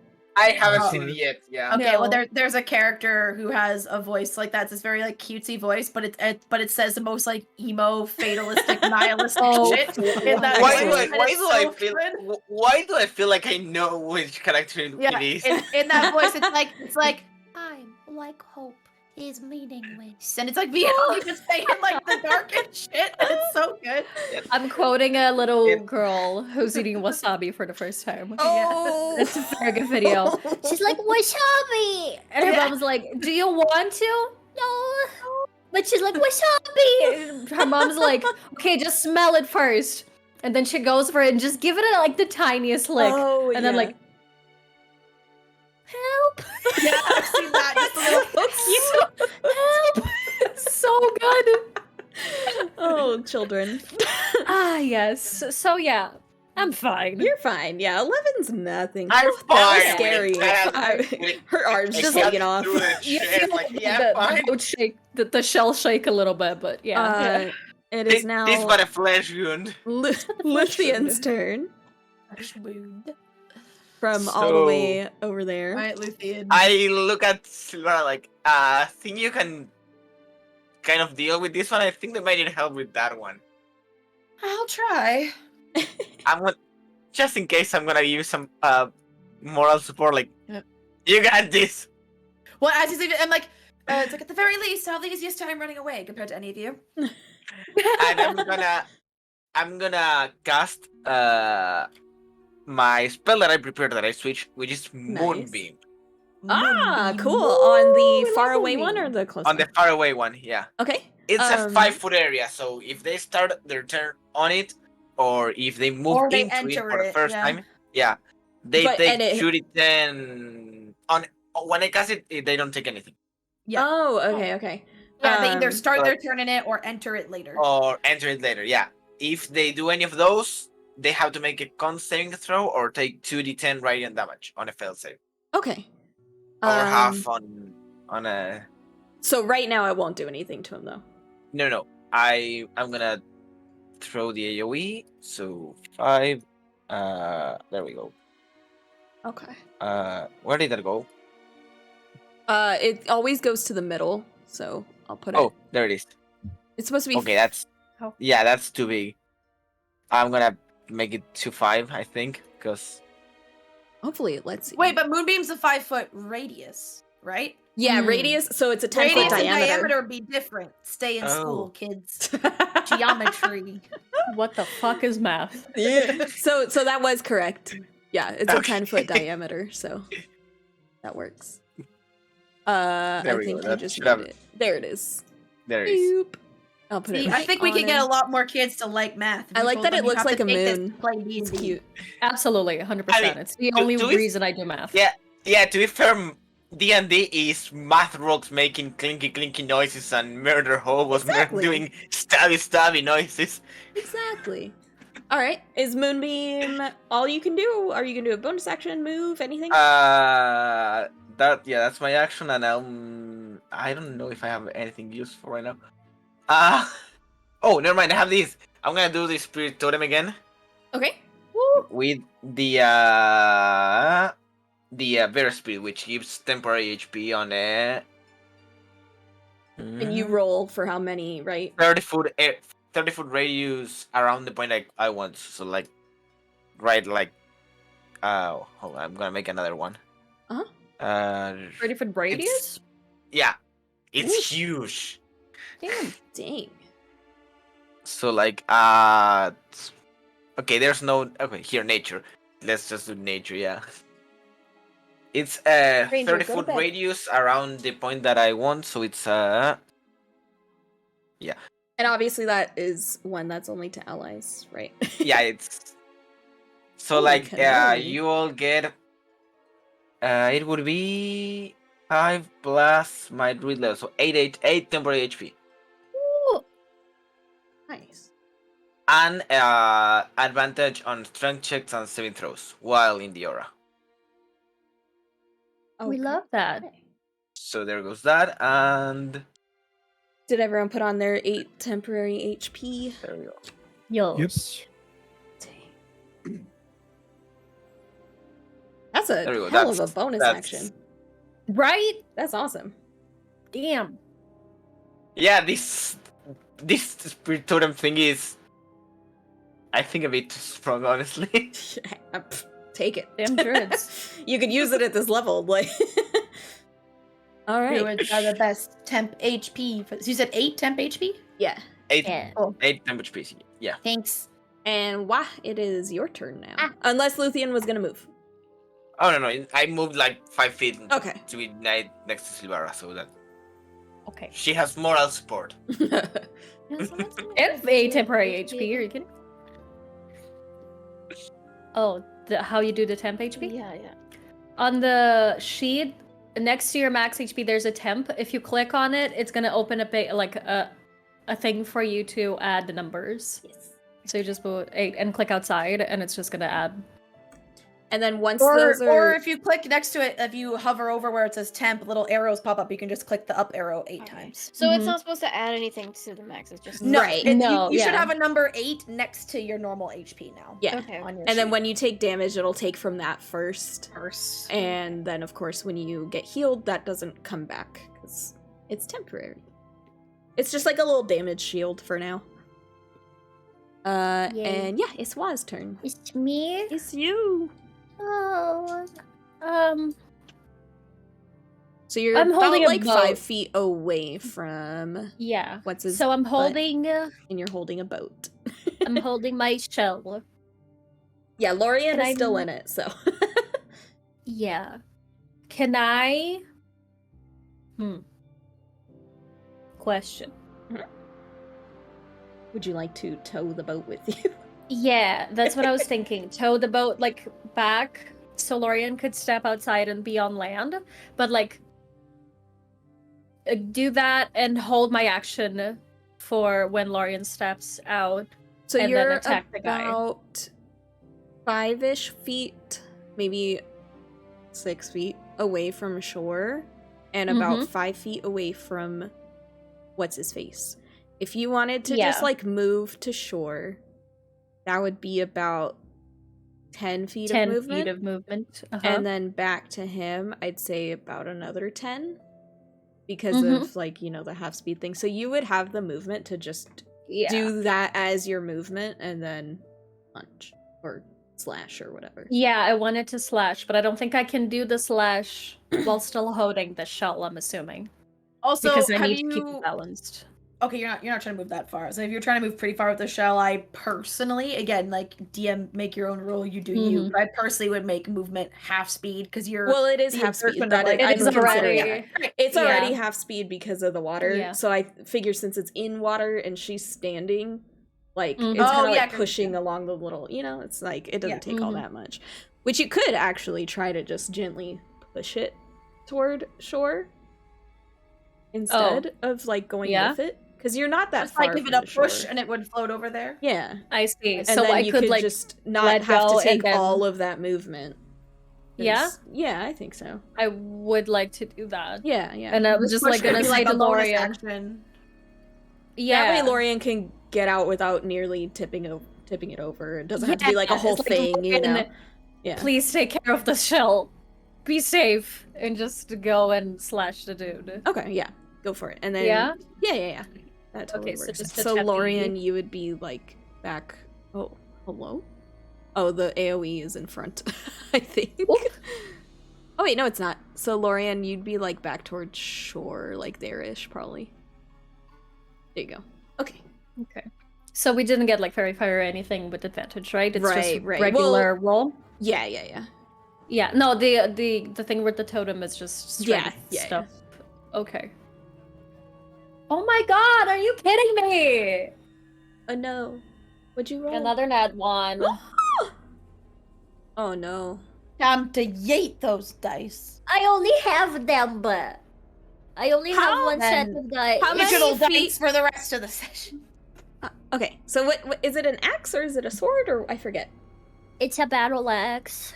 Okay. The total is 7, but it's a natural one. So you gotta like swing at him, and the bottom of it just like splashes into the water and like sinks. You lose grip of it for a second, and then have to like, oh my god, before it floats away. Oh god. Okay, thank you. Or like sinks, please. I guess. Yeah, sad face. But you got Lorian safely to shore. I did. So now, my shield is with Lorian. Yes. You have a bonus action. Jingle. Oh fuck! I could have done the bonus action before. I forgot. Wait, wow. What is it? It would give me advantage on the thing. Do you want to do another roll to just see? You want to retcon it? Sure. Yeah. Are you okay? Because I forgot. To smack people. Okay, because it's the fighting spirit. If I can at least not, not crit. It would also give me 5 temporary hit points, but I already have the 8, so it doesn't add. Would it replace that, Laura, or would it just not add anything? Would it? What's the feature it's doing it again? It gives fighting spirit. As a bonus action, you can give yourself advantage on weapon attack rolls until the end of your current turn, and give yourself 5 temporary HP. I guess it says do not stack. I know they don't stack, but you can choose either or. You can give yourself. So I guess I could choose to keep the 8. Yeah. Okay. Cool. So I just want to make sure you weren't gonna accidentally take 3 go back yourself. to. That's okay. Just another thing, just in case, the moonbeam also does dim light on the area that it's shining. Oh, okay. So, like, I don't know if this creature can see better or worse, just in case. Yeah. Alrighty. Yeah, if you want to just roll one more time and see what you get. Okay. 13. That's exactly what you need. Oh, really? Yeah. Oh, that's awesome. So I'm gonna say that you do still do that first flub. Yeah. But when you get it, you come back. Yeah. Damn. You were just getting your bearings, you know? You're not used to water combat. Yeah, exactly. Shit. 10 damage. Because I forgot to do double. Like double. I gotta move the moonbeam real quick. That's fair. 10 damage. Okay. For next time. He's not happy. I did it with one hand, and then you see for the first time, like, go for, like, double-handed.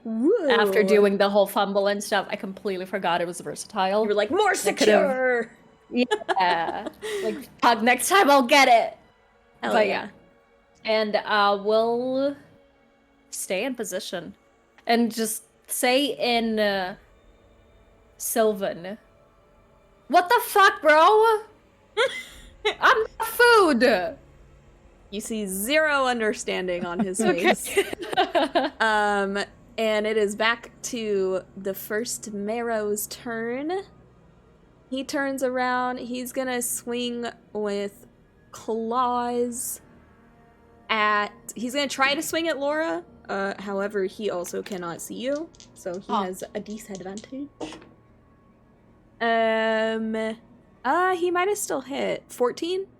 Yeah, that hits. What a dick. Damn. So he hits, and he does... sorry, claws. I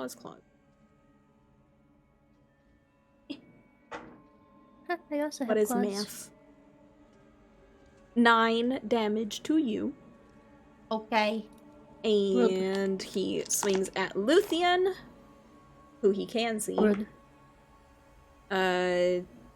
20 something. Math. 25. Nope, 23 to hit. I think that hits your 11. Higher than 11 hits.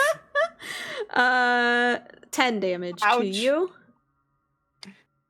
I'm never stepping on water ever again. Don't step on the rocks either. You just hear when the rocks go, you should just not go in the water here. I don't know. Some don't like it. Some like it. They're weird. It just sounds like people. It's fine. Yeah. Some of them like to be stepped on. Some of them don't. It's okay.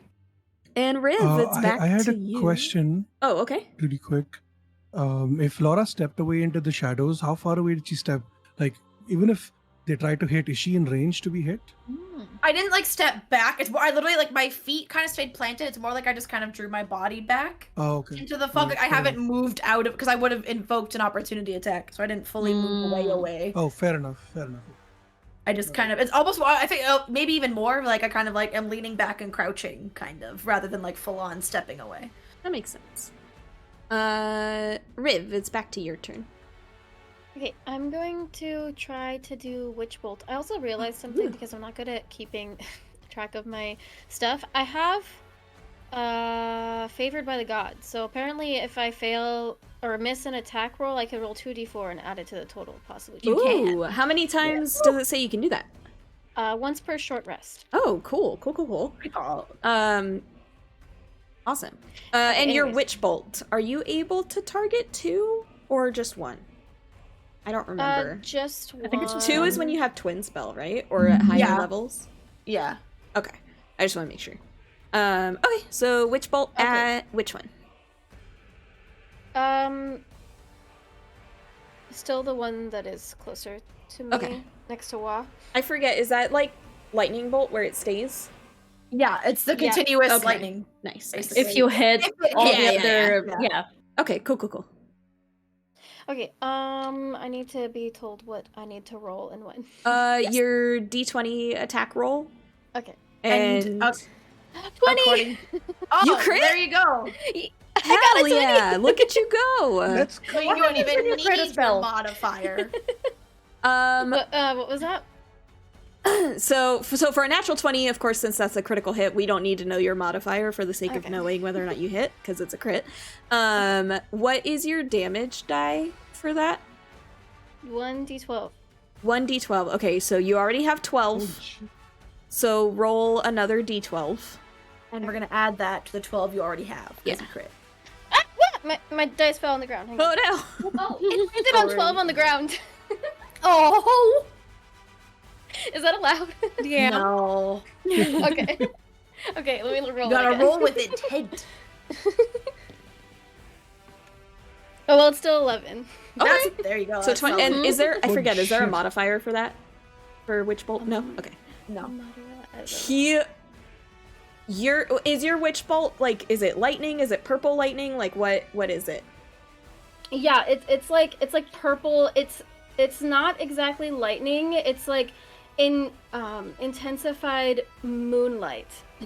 Oh. Okay, I love that. So yeah, your moonlight, like you see this moonlight just shoot out of Riv's palms and converge on the chest of this creature, and it's like a mini, I mean, not that your characters would know what this looks like, obviously, but it's like a mini, like, nuclear little mushroom cloud on his chest, and he just looks absolutely fucked up. Not quite down yet, but he's getting close.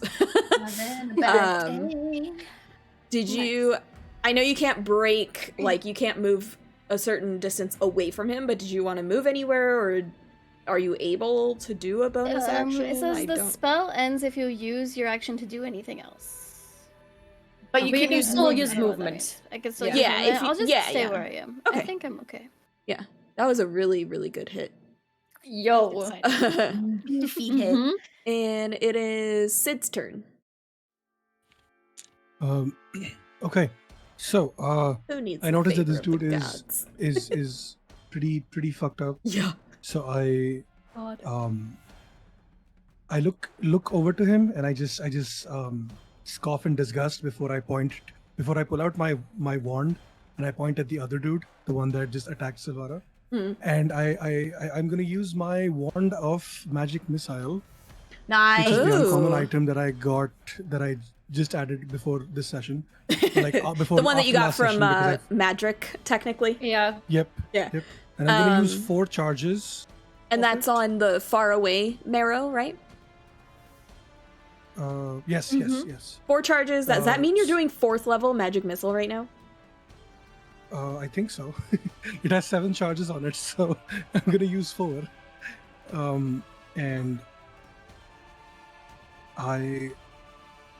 do I need to roll like 4 times? Oh, of course. So That's a magic 1. missiles doesn't need to roll. Magic missiles is one that automatically hits. Yeah, it just hits, to roll damage. But Oh, I yeah, just no, want to sorry, make I meant- sure. Yeah, okay. So for 1 charge, you cast the 1st level version. So, and you can increase the spell slot by 1 for each additional charge you expend. So yeah, 4th level 4th magic level. missile is what you're rolling. Okay, So it's really 1d1 plus, or sorry, 1d4 plus 1 4 1d1. times. okay. So that's 4 and 4, 8 plus 5, 13 damage. 13 damage? Okay. That's I got 2 ones Wait, back to back. is it 40? Is it 44? So is it not 64? Why No, would it it's be I think only it's 6? I think magic missile is 3 darts on level 1. Yeah. Might be wrong Oh. though. Oh. Is it? Oh, Yeah, roll it is. per It is. I dart. think, Yeah. yeah. I think So it's 3 example, darts. if he's 4th So, like- no, level, that's for the Is it- spell. That's for the spell. You are This is- one missile per level, I think. So it might be 3 extra missiles and 3 base missiles. But his item is different than the spell. Yeah, Oh, the wand is different than the spell, right? So this is just Is it? this is just the wand. well, Each hit is 1 charge, I think. well, it Is- says, well, listen. It says for 1 can find charge, them. you cast the 1st level version of the spell. You can increase the spell slot level by 1 for each additional charge you Oh. expend. So you bring could- it up to a 4th 3 level. That's So you total of still 6 rolled the hits. 2 extra. So yeah. so roll 2 more d4s then.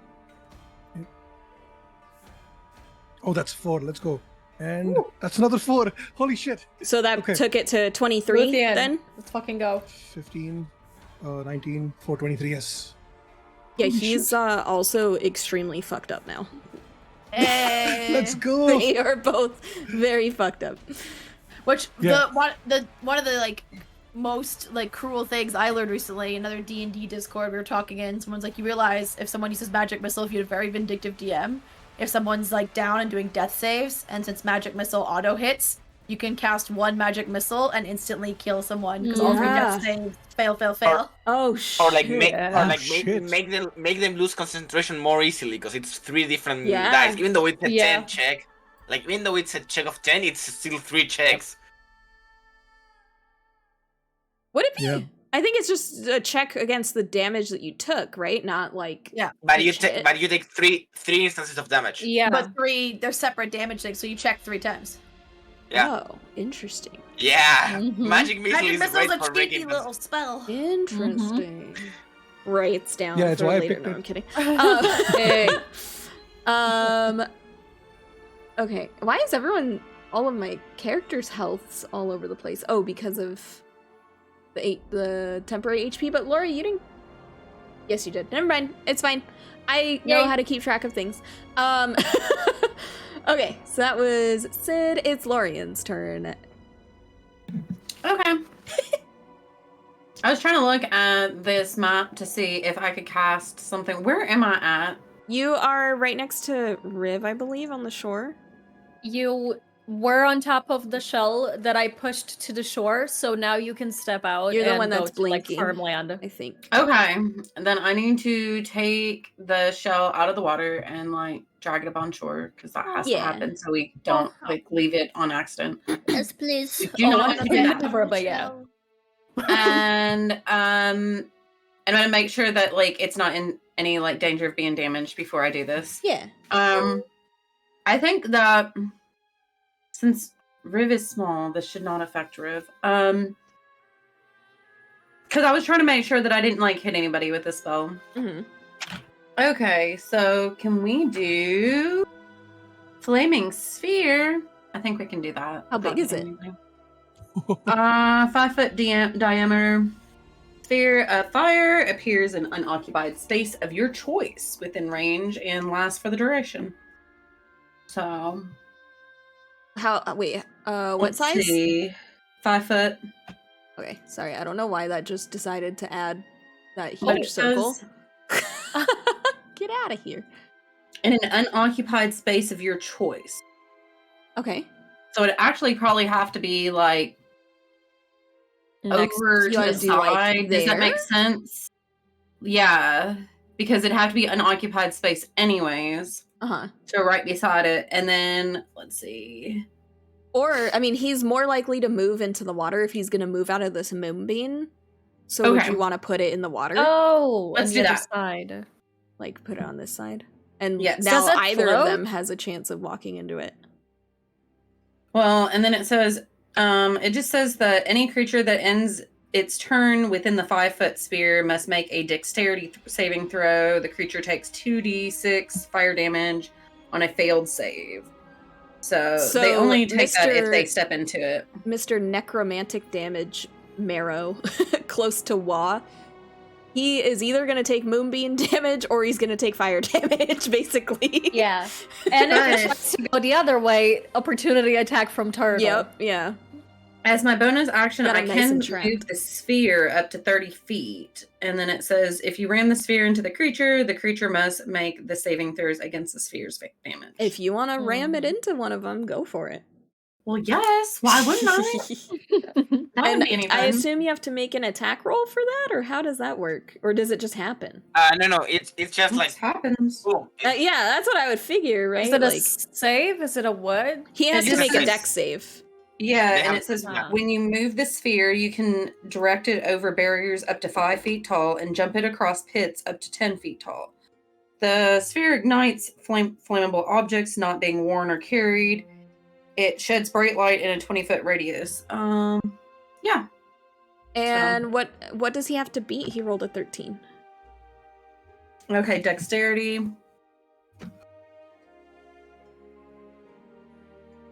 Yeah.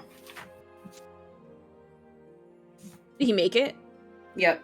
Oh, okay. Does he take half damage It's very at least? low because I'm very low. Does he take half Is damage? it half damage or? It does not say that you have to take half damage. It doesn't Oh. say anything about half damage or anything like that. Well, puke. I know. What level spell is it? You would think that it would. Okay. Second level conjuration. No, it doesn't. It doesn't say anything about half damage at all. It just says that you would take 2d6 fire damage on a failed save. Oh, half as much damage on a there we successful go. one. I was gonna say a second level spell, no half damage. I was thinking the same thing. I was like, wait, it's in very small letters. No, no. Okay, 2d6. Where's the? I didn't pull those out. What is wrong with me? I'm sorry. No worries. The one dice I didn't pull out. And this is the further from you one that you're ramming it into, right? Or is it? Yeah. Okay. Just wanna know which one to probably murder. 11. So what? Are you taking 5 then? Because half. Man. Yeah. He's so close to dead. Sorry. Oh, no, half it's damage. not your fault. Wait, which one are you? I think the far one. Oh, yeah. okay. I think. Oh, the far one. Okay, I was gonna say that I think Moonbeam is gonna take care of it if. And that was my bonus too. So yeah. I'm done. Okay. All right, Silvara, the one that you're near, just took a ball of fire to the body, and he is. If you've ever seen anyone on their last breath, you recognize the look now. Well, let's do it. Let's try and literally do an exact repeat of what we did before, where just the mildly terrifying ghostly visage and arm with a dagger come reaching out of the fog. Try and get this bitch. Ah! Yeah. I rolled that out of the dice tray and onto my keyboard. That was aggressive. 18. Oh yeah. Hi-ya. How do you want to do this? Because you great. Well, again, so this he time had the one dagger hit point left. Whatever. I want to wherever I stabbed before, so it's already like a wound. Just do it again, but this time because there's already a wound, it goes so far as almost like my the whole hilt of the dagger in with my hand right up against him. And then as I pull it out, would I have gotten my sneak attack damage again because I came out of hiding from the fog? Sure. I know he doesn't need it, but because I can only do my other thing of sneak. So then Luthien and Mila can probably see it. Miles, as I take the hand out, he's just do this kind of gesture, and the blood's coming off my hand, and as I do the really creepy, almost mildly deranged look over my shoulder at the other one as my eyes do that flickery thing again, and more ghosts kind of you can swear it looks like they're leaving my body, but you're not sure. You can't actually say you're seeing it. It goes over to the other one attacking my friends. Are you alright? And as you say alright, and you see the ghost, so I just look at you, I'm fabulous, darling. And it's 6 points of necrotic damage to the other one. He is also extremely close. I wanted to be a kill stealer. I know, that would have been so cool. Because I was so denied in my last campaign. That was rightfully mine, and I'm still bitter about it. When she says that, I'm panic. Concern. Alright. And then we're crossing out, so it's dumb to teleport over there. I'm gonna cross back over. So I'll stay. I'll just yell back over her, across her. It's I think you've got this. Now that he's looking real rough. Yeah. Yep, and it is his turn. So guess what? He has to make a con save. Fail and die. He probably does fail. He rolled a natural 2. For a total of 4. I don't think that beats your moonbeam. Let's go. That's 3 and 4. 7 total damage. Yeah, he only needed 1. Yeah! Yeah! How do you want your moonbeam to do this? Wait, my moonbeam is doing it?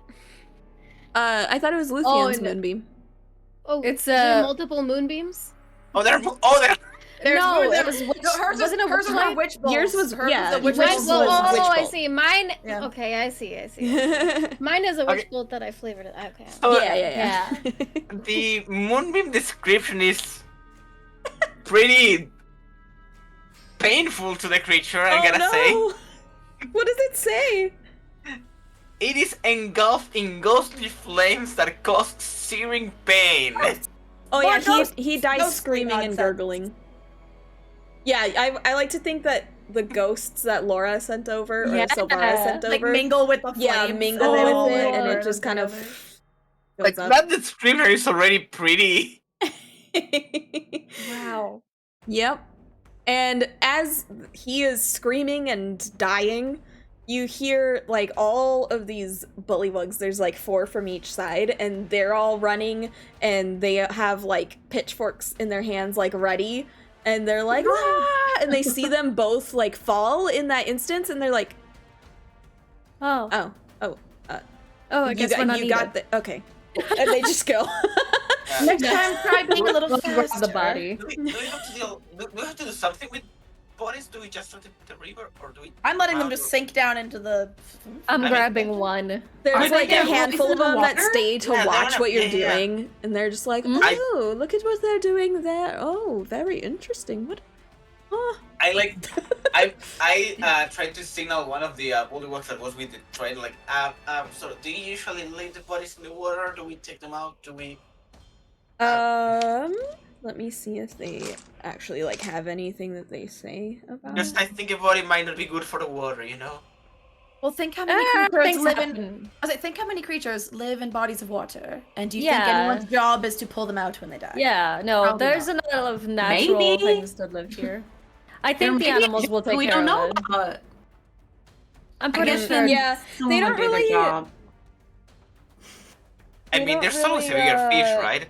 Say anything they're about that. They're just like, oh well, no, you know, they leave us alone. I guess they don't like the taste of bullywug flesh, which, you know, good for us, I guess. Yeah. But you know, our king would be very happy to meet you if you just go right through here, through the balloon factory, and he like directs you the rest of the way. He's like, I'm sure the king would just love to speak to such gallant heroes such as yourselves. And that's kind of like, well, your shell. Bring your shell to you. But, yeah, while that happened, I was like holding the body that just died horribly in front of me. What were they attacking us with? Harpoons. Yeah, and one of the harpoons, Laura, is like somewhere near you from earlier when they tried to throw it at you. So the one by you, Wa, doesn't have a harpoon, but the one across the way from you does. Does he have anything else on him? Like burn? I see like weapons or like no, shit. like you can see that these creatures, they basically they have their claws. They have like, if you look at their teeth at all, you see they're pretty sharp too. So you imagine those would be pretty painful to be bitten by. Okay. But everything is very kind of crude about them. Like they have bracers, but they don't really have much covering for their torsos and stuff like that. That's any fair. Like armor they have is like just their skin, basically. Natural. Yeah. I want a harpoon gun. Well, it's not a gun, but you know, you can take a harpoon from them if you want. Can I? The one across the way, which you're going to anyway, has it on him still, and then like I said, there's one like on the ground somewhere near. So yeah, if like people want to pick up harpoons, and if you want to get across the water, like you get the sense that when these things come by, like you saw how the bullywugs were, they weren't very organized, they weren't very scary looking, but you can tell they're like used to scaring them away. So you get the sense that like they stay away for a little bit once they're scared. Okay, so you can safely cross the water without, you know, disturbing rock creatures. Is everyone okay? Can we proceed? Is everyone good? Are you all okay? I think you took the most of the I'm gonna look at Luthien after I'm up. I'm gonna look him straight in the eye and say, don't you ever talk about eating rocks in front of me ever again. I didn't know they were alive! They never said anything! You never eat rocks ever again. I didn't know they were alive! Wow, the vegan turtle.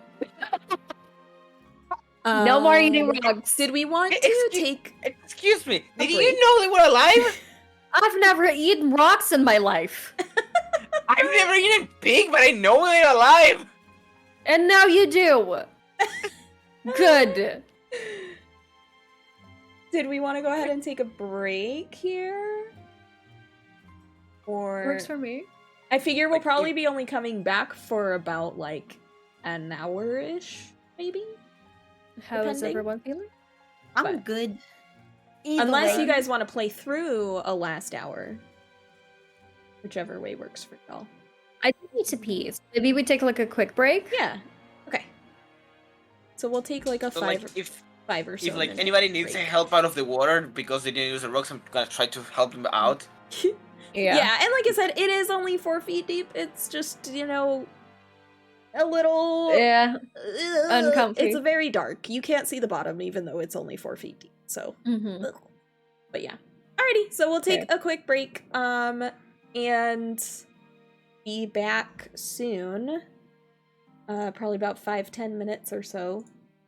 And then continue and hopefully meet the king and not any more enemies.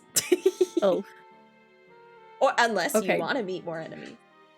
I was gonna say, what if King is enemy? You never know. Alrighty.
Okay, so Steve's captions died. I can invite you back, Steve. Hey, 6 out of 7 is not bad. I may need to invite you a second time. Because I copied the link too soon, probably, but... There's a new link. If that doesn't work, let me know. I'll send you another one.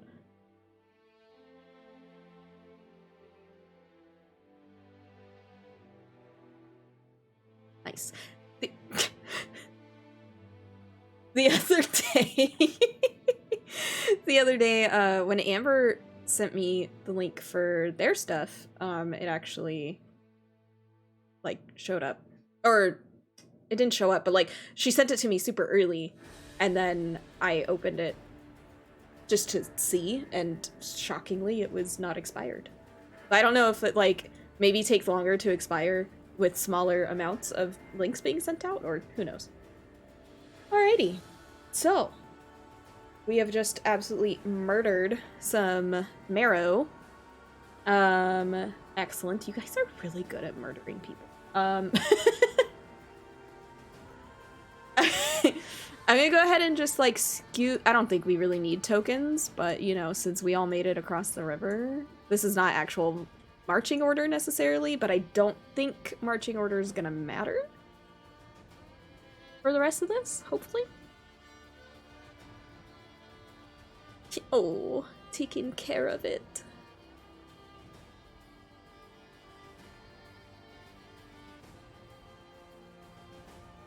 Excellent. He's gonna be stinky too.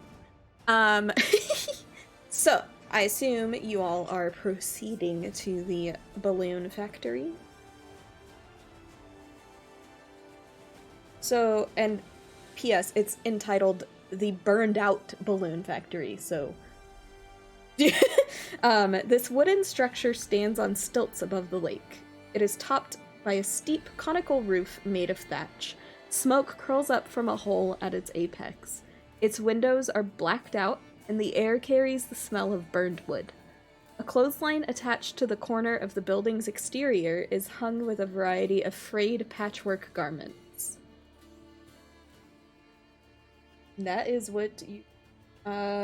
if anyone would like to proceed into the building, feel free.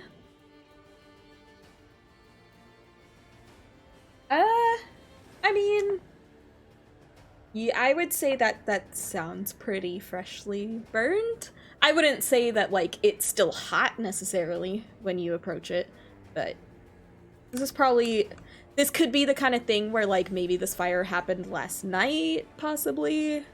So it is fresh in that sense, but it's, you know, it's not like it burned down years ago and this is what it looks like, yeah.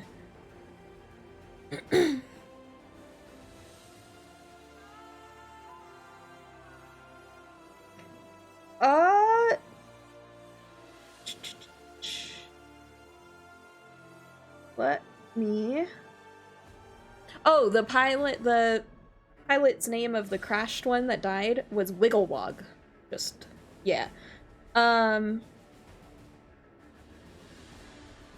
Let me see. Yeah, so far you don't see anyone. You do, I would assume, though, that you possibly hear a couple working inside?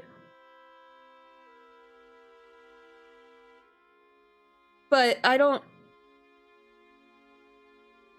it doesn't specify, but I would assume so, because of something that you'll see if you go in.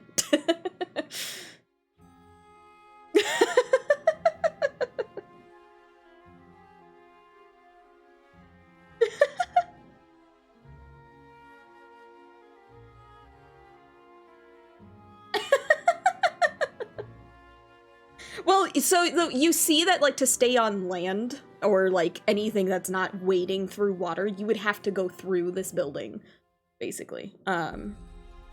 So...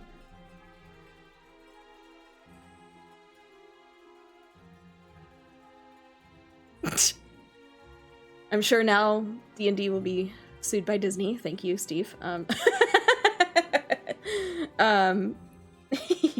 But when you walk in, though, this room is a charred mess. Hazy smoke hangs over scattered piles of burned and broken shelves, intermixed with whatever those shelves contained.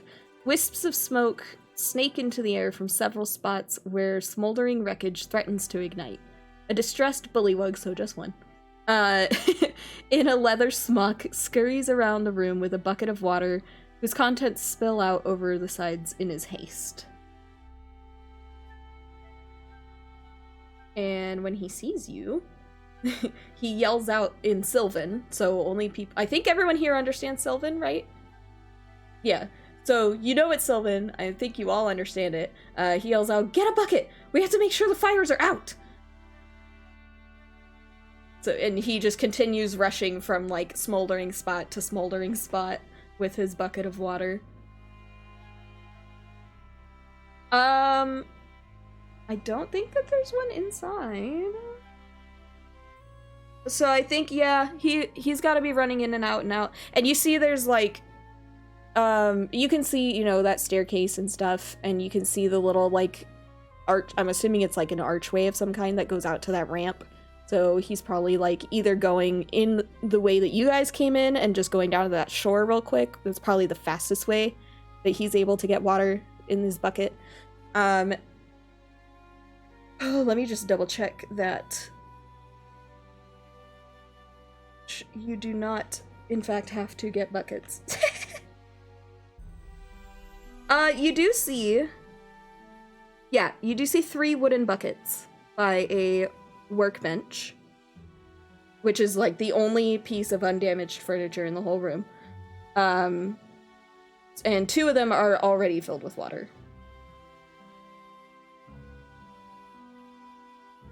Okay. Alrighty. So, yeah, let's see. How many— yes.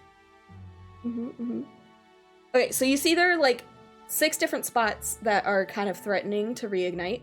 And he's running back and forth as much as he can between a couple of them. Like, you can tell he's giving a little bit of water to, like, each of them kind of deal. So he's going through as many as he can, but obviously just one person, one bucket, that's using a lot more water than if you guys joined in.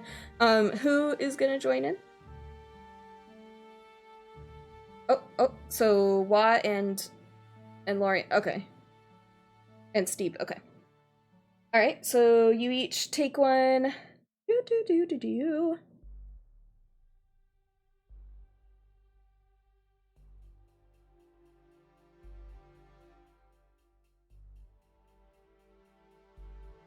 Okay, and as you get close to these burning areas, you see these tiny little, kind of like lumps of coal, basically, and they're, like, kind of jumping beaning around.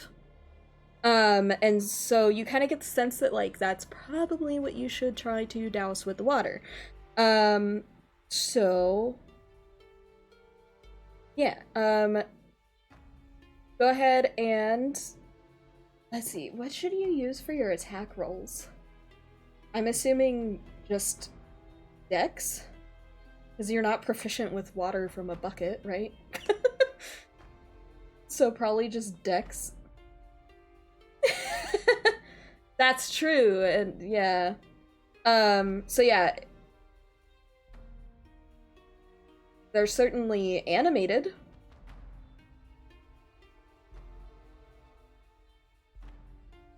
They're tiny animated objects. I love that you're waving at everything that moves now. Scarred by rocks.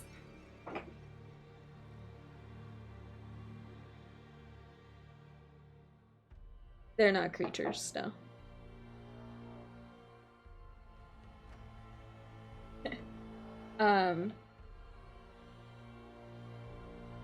Yeah, I guess I would just add my dex to a d20 roll.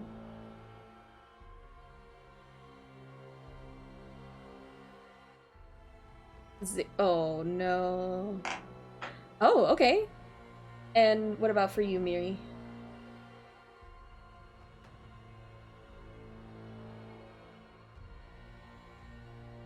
Okay.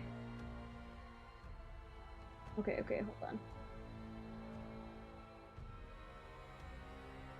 successful ranged attack. And it is treated as an improvised weapon. So, Steve is the only one that hits.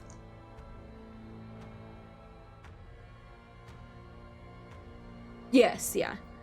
So Steve hits. Roll a d6 for me, please.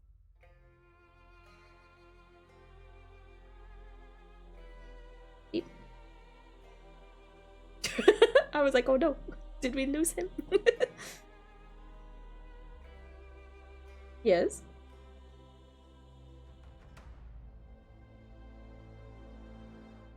/R, 1d6. You can also click that D20 in the bottom left corner as well. Oh yeah, that too. But either way, alright, so you rolled a 3, and it does not look good. But it's still going. It's jumping a little slower, you know. But it's still going. Would Wa and... Well, I guess would you guys each like to, throw it back? Because it doesn't have... They don't have action. So I'm assuming you guys can just kind of keep trying to do this. Okay.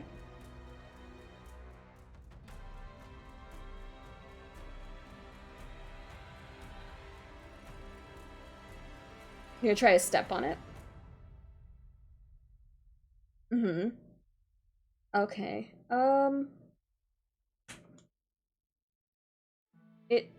I would say it does. I just am not sure. It doesn't look like it has any kind of, like, immunities or that. I mean, well, it would be immune to fire, of course, but... yeah. No. No, it's only concerned with what you do with it with water.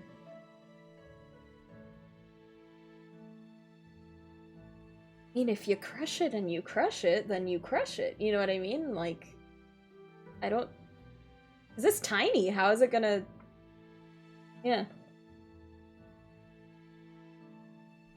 Yeah, exactly.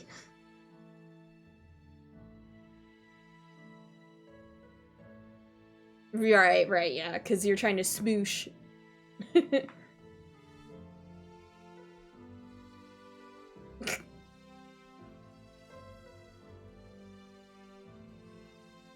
Oh, okay. Huh. Oh, the, like, 5 automatic damage? Is that... okay.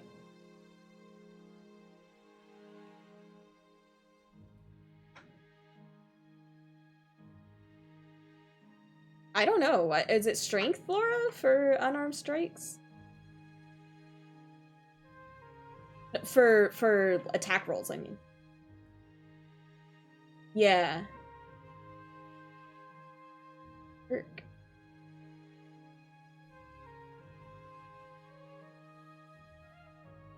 To the attack roll.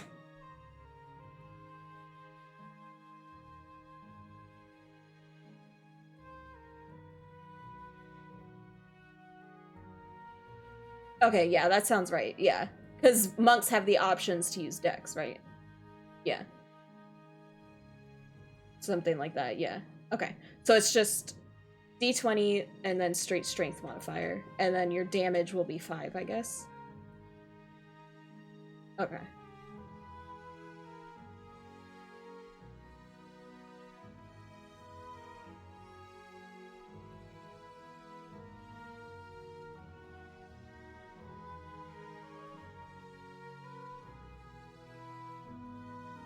Does that mean you add more to damage or more to your attack roll?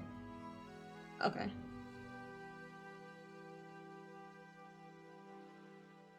I couldn't tell if that was just you or if that was all of us. 9... Oh no! A 9 does not hit, unfortunately. It kind of, like, away. Okay.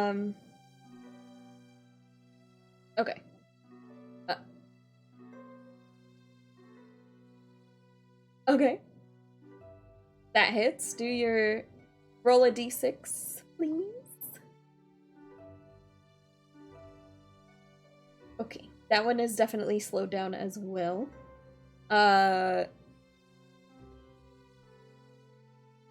Thief, would you like to go back to your friend and try to douse him again?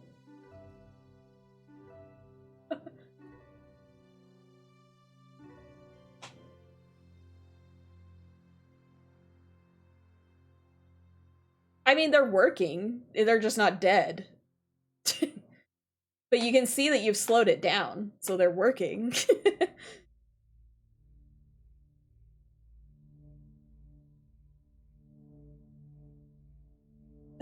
Okay. I would say the first throw you probably didn't use all of the water. You don't have to, like, but I would say they each have like 2 throws or so in them. Because they are these tiny little things you throw. Yeah. Yeah, Dex plus your d20. Since it's ranged. Nope. And this one... does a 13 hit you? Okay. So... you...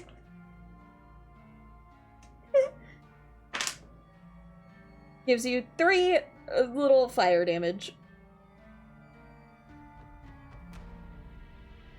No, it's still there. It lasts, right, Lupo? Does it just last? Until they're gone? Yeah. Okay.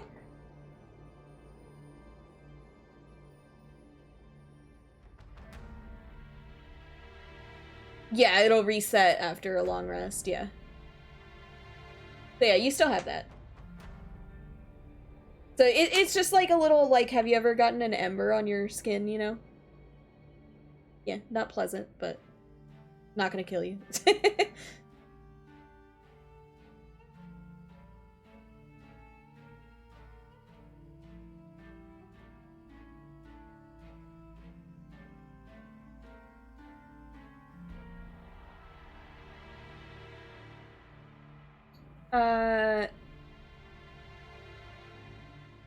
Druidcraft, how?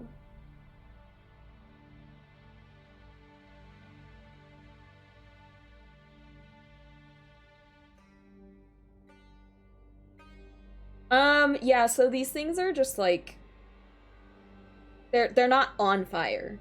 Like they're burning and they're threatening to, like, you know what they're like embers basically. Yeah. So there's no like flame to blow out or anything like that. Alright, back to Sunny then.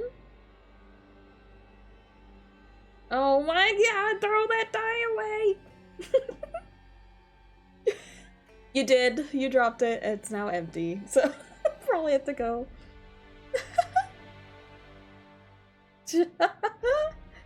And you see, like, that other bullywug, he has taken care of his 3, and he's coming over to help you guys. So he's gonna go for the one, that you just tried to douse and not hit it. And he's just like, oh, these blasted things are so terrible. And he's just real upset about it. And it's back to Miri. Nope, doesn't hit either. These things are little bit. They're like little jumping beans. They don't have much health, but my god. And he sees that you've missed that one, and he does not hit it either. These guys suck. Yeah. Exactly. Steve? And anyone else can, like, jump in whenever. Like, don't think that you're locked into just, you know, these 3. But I am going roughly in order because, like, you know, the embers can also technically go, but...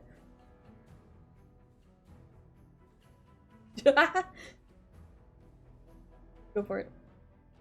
Well, it's Steve's turn, yeah.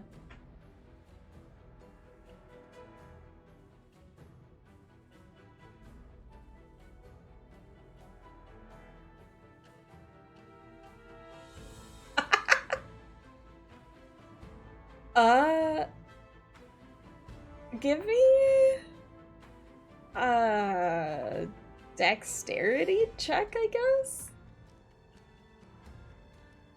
I don't really know. I mean, so you hit the thing, but it just doesn't go very far. It certainly doesn't go out the window. Go ahead and roll a d6.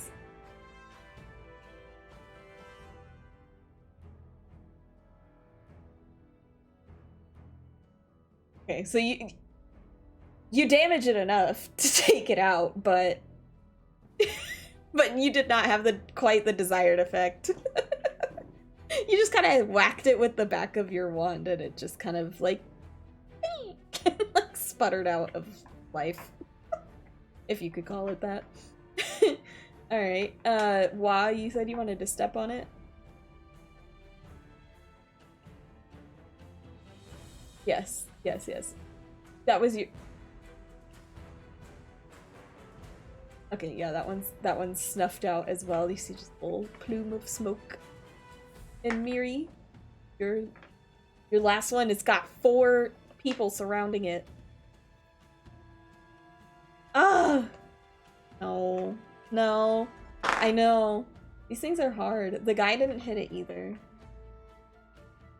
I say if you guys all 3 pour water on it, it's not gonna make it. You're just stamping everywhere. Excellent. Between that and what I can only assume would be 3 buckets of water converging on it, it's done. And yeah, he's just like, oh my god, thank you. My goodness.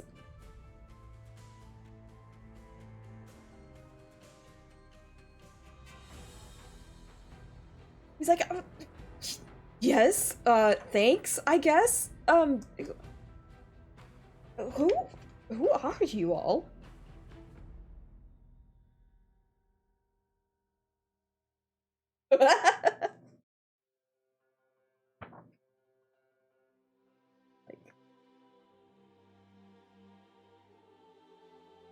Oh, the king. Yes, I'm sure he would love to get to know you. Where are you coming from? If you don't mind me asking.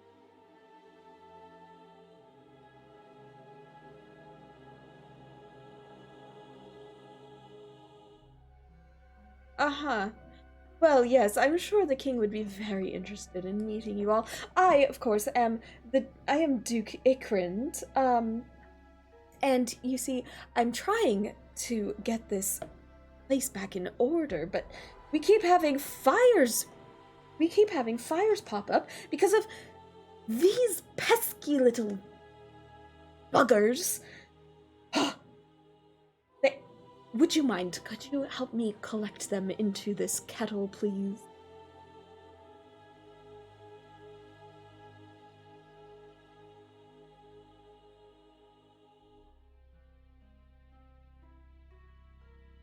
Oh, well, it all started with that troublemaker Wigglewug. He used these. Nope. I can only assume that his ruffian friends used these to set aflame this place and destroy almost all of our supplies. Just kidding. It was him and one friend.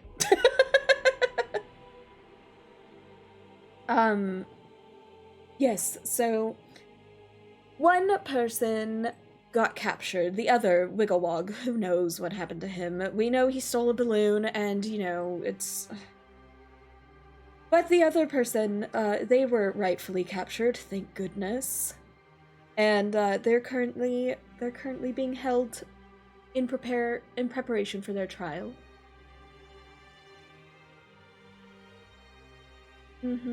Yes, I agree. Yes. And now we just keep having these fires pop up because these things, they're not even meant for this place. I mean, we needed them. We needed to keep this place warm, of course, but They're supposed to just be for Bavlorna because she can control them, but anyway, you don't care about all this.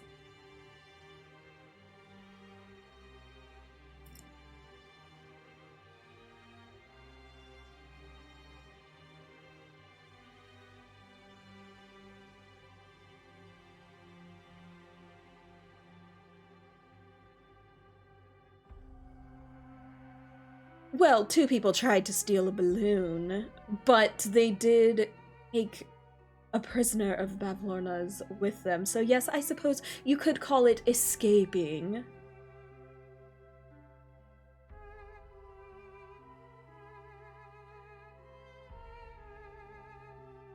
Well, you know, it just kind of keeps the reputation of Gullop's little low, you might say. For now. But I will tell you here. And he pulls out from his pockets, there were 3 of you that, like, really actively helped. He gives you each a brass brooch shaped like a fly with wings that flutter. And he tells you to wear them when you present yourselves to Gullop, because this will help you win his trust. Of course, anything for someone who is so gracious as to help me with my troubles. Anyway,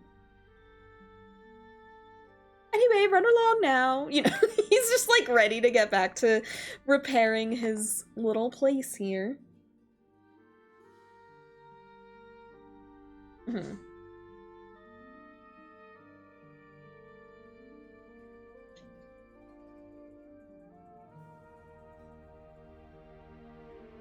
In prison. He's being imprisoned. Yeah.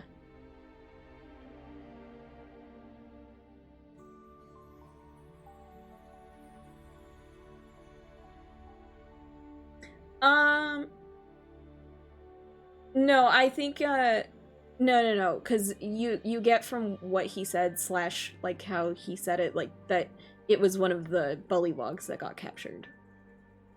Like, he didn't, and you noticed, of course, that there was only 1 bullywug with the balloon, but this guy's talking about 2 bullywugs stealing the balloon. Yeah. E.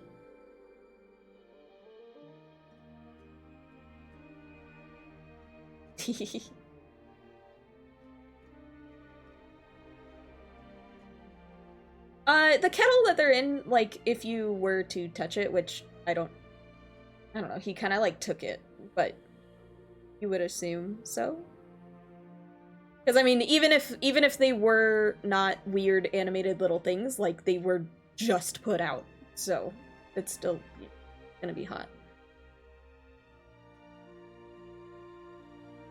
No. That would just burn through your clothes, probably, or at least burn you a little bit.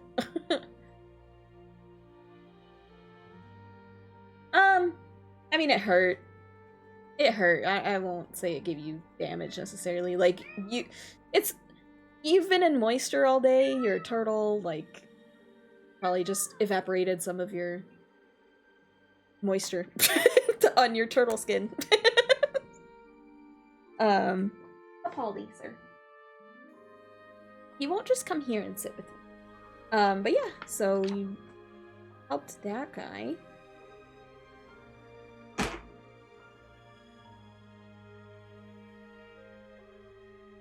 Oh, is there not? I would imagine it would function pretty similarly to, like, a spear or a javelin. Probably more so a spear. Because...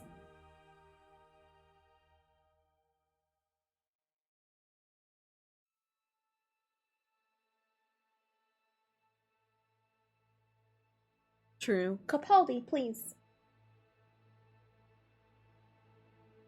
Yeah, and probably have it, if it doesn't already do piercing damage, probably, like, just will call it piercing damage. Is it? I would imagine it does. Okay. Sorry, I have to move my mic so I can move my cat without my mic come crashing down on the floor.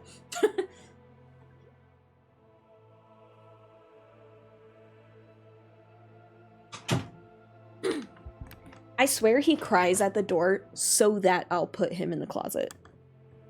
Because I'll, like, nudge him toward... Okay. I'll nudge him toward the closet, and he'll just jump up onto a little box that's in there. Like, okay, it's time for me to go to bed now. And I was like, dude. But yeah. Okay, so... As you continue through and out of the workshop, so, like, you have to walk on that little ramp that you see on the bottom of the upside-down Mickey Mouse ears. And then along, like, that dirt or whatever to that bridge, basically. And so, like, where those chairs and stuff are, that's where Bullywug's gonna be, or the king is gonna be. Let me go over stream's view as well. So... As you get to that bridge, this flat wood plank bridge, which spans an arm of the lake, is lined on one side by rows of bullywug heads on spikes. This is going to look familiar to some of you, because this is the vision that some of you had in the stream of visions. I don't remember who, I think it was Steve, like twice. You wouldn't look at it, basically. Yeah, that too. So, Steve, you have whatever reaction that invokes in you. But you see, from your vision, those heads that were on the spikes. And at the center of the bridge, a small figure sits with its feet dangling over one side. Let me see. I think I have... Yeah. It's this buddy. And he's sitting there and kinda, yeah, I mean and he's sitting at the center of the bridge. A small figure sits with its feet dangling over the side. The figure appears to be talking to itself in bemoaned tones, but then the severed bullywug heads nearby erupt in a cacophony of voices, some indignant, others sympathetic. A few in a more distant row yell, "What? I couldn't hear what they said!"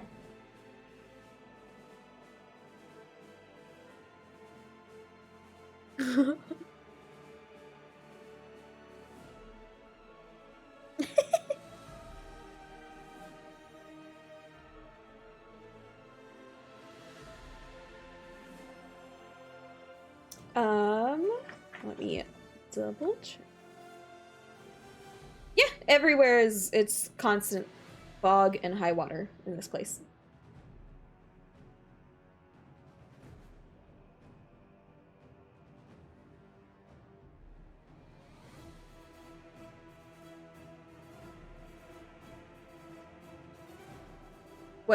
Oh.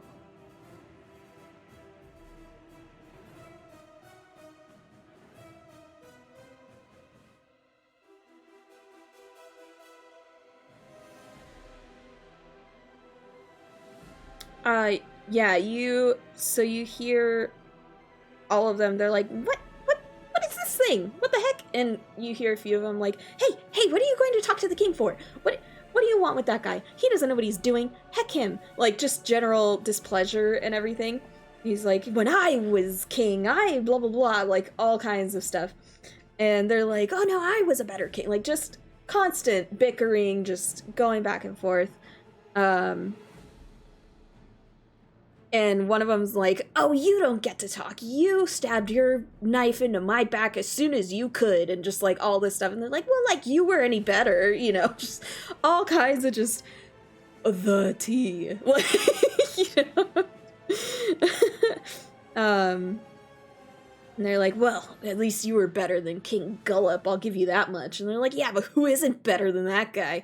And just all this stuff. Just terrible, terrible. And you're like, what do you think the what do you think the Soggy Court's gonna do now? I mean, they lost two of their bullywugs. One, you know, who knows what happened to that guy? Do you think that they're gonna go talk to, like, you know, to some other court? I mean, that guy, he was Sealy Court, right?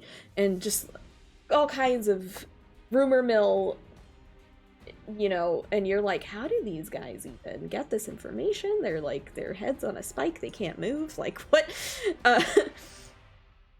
And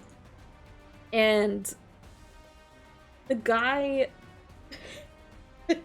and the guy, the little scarecrow looking guy on the bridge, like, he is listening to all this, and he's just like, oh, these guys, you know, kind of attitude about his body language and stuff.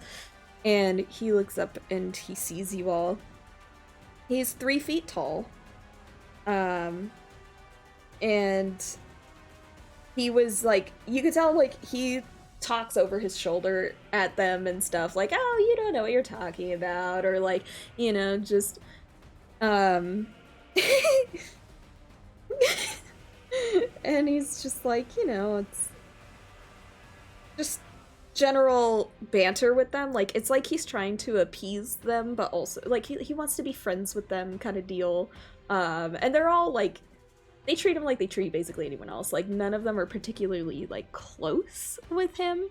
But you do hear him telling them a story about how Ingdon Longscarf stole his original head, and how his current head is a really poor substitute.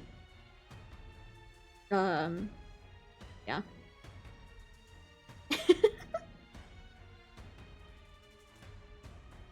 Yeah, it's true. So he sees you coming, and he waves at you. He's like, oh, hey, newcomers!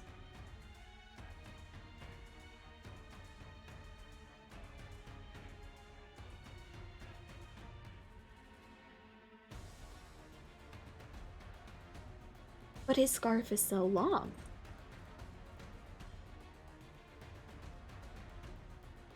If he had eyes, you get the sense that they would be doing the, like, pleading face emoji at you.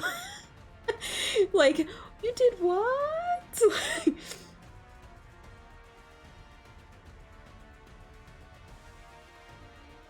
So, it's just a scarf now? Oh, he's not even cool anymore. Okay. Like, he's like, all right. Sorry. I know. And he kind of like gestures at his face. I know this is weird. I don't like it either. But you know, I gotta have a head, right? Like, and none of these guys want to be my head. Like, they still have their minds. And that would be weird. Yeah, well, so here's the thing. When you're a kid, lost in the Feywild, and then you end up in Prismeer, and then, you know, the leader of Prismeer ends up wherever she ended up, well, it doesn't end up well for the lost kid. So, I don't really know, I don't really know exactly what happened, but, I don't know, one day I woke up and I just was this. Yeah,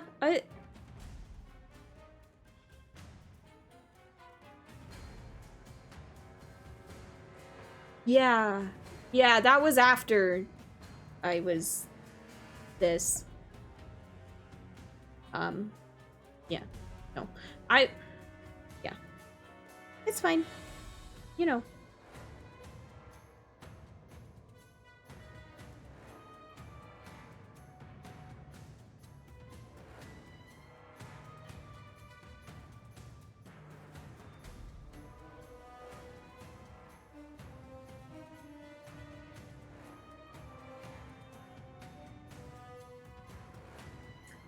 Maybe. I don't know. I just like to keep, to my friends and stuff, and I like to tell them stories of what's happening here and keep them... well... Yeah. And they all start kind of piping up, too. Like, and it's just a slew of information at once, and he's just kind of like, well...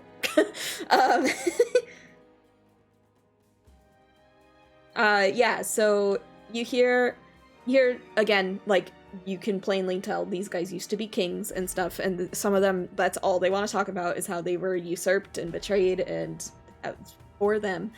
But some of them actually do talk about Sir Talavar, and how they're like, I heard he had help from bullywugs of our own soggy court. And all this, like, just total pearl clutchers, a lot of these people, you know? Just, yeah, they helped him to get out of here. I mean, well, I heard that they somehow got a hold of those little coals that Bavlorna uses to heat her cauldron. And,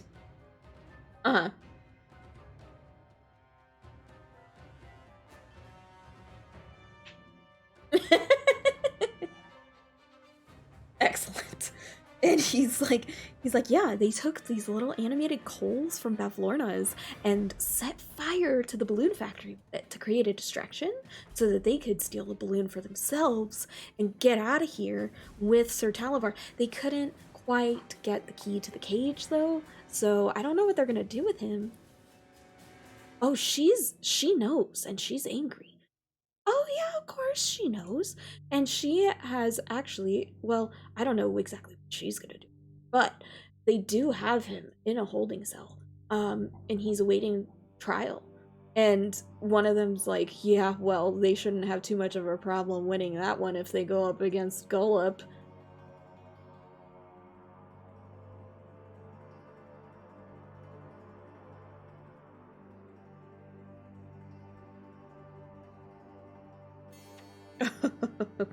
Well, probably nothing good. And they all kind of give like self-satisfied giggles at that because, you know. And then one of them's like, wait. But if he gets killed in a trial by combat, he ends up here with us. And they're like, don't remind us. You know? I think you just muted yourself.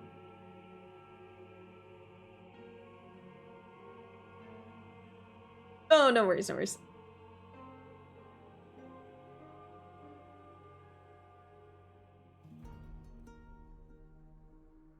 Well, you know, if he dies by someone who usurps him, or if he ever, you know, it's just a part of our trial by combat thing, you know? The head of the loser comes here, I guess. Well, that's how you usurp someone. Mostly.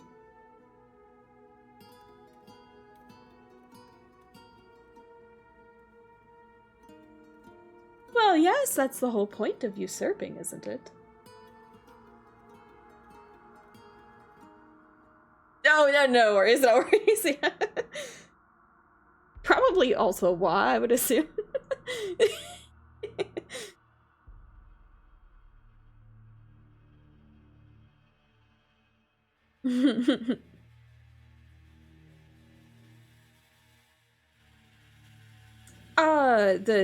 the person that's in prison. Well, that's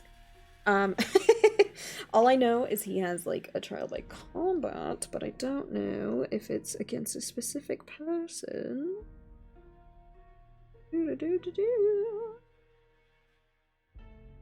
It's not in the information that it says that they know, so they don't know. It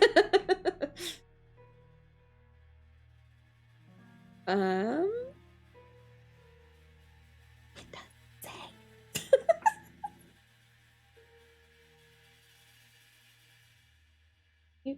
Because there are options, but like not options listed, but like. Oh, no, silly me. He says, well, usually in the case of a prisoner, a champion is chosen among the prison guards, so.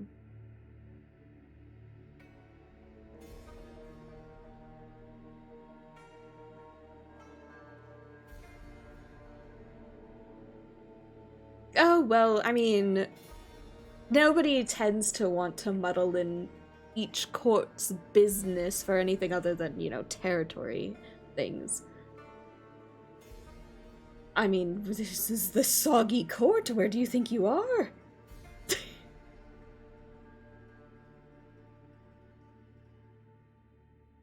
oh, well, you know, there's the Soggy Court and the Seelie Court, and I suppose there's the Unseelie Court, but,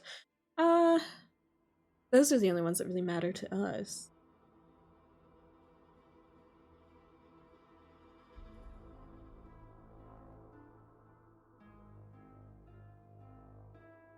Would you be happy being a talking head here?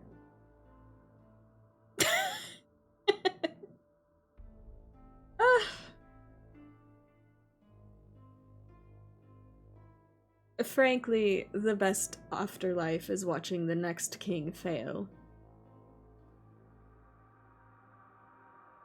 Not if they stabbed me in the back to get there. My people will be just fine.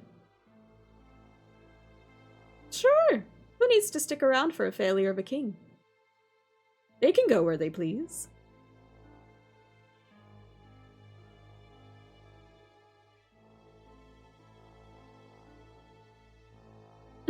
And he's just like, oh, this person just doesn't understand. He's just like, there's always more of us, please. He's just like, not.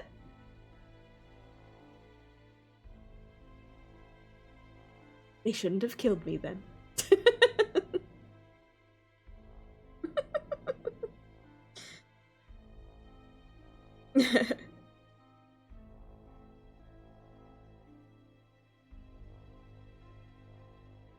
And Clapperclaw's like, you're not gonna get through to them. This is just what they do. It's, you know, to each their own. It's not your living place, so it doesn't matter to you at the end of the day.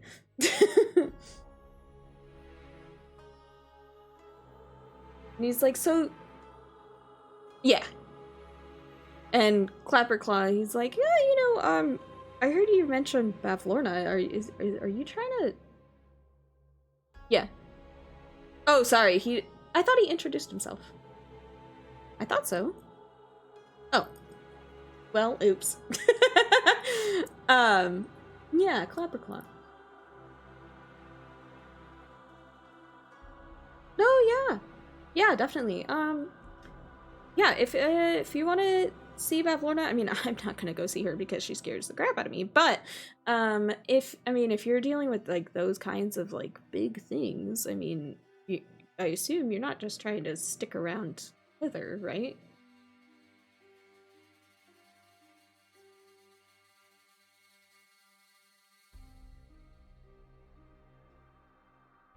Yeah, I could help you get there. Well, I can't get to Yon, but I know how to get to Tither if you help with that. Yeah, definitely.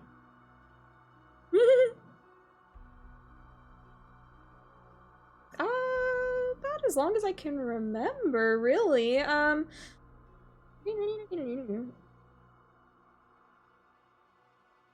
Yeah.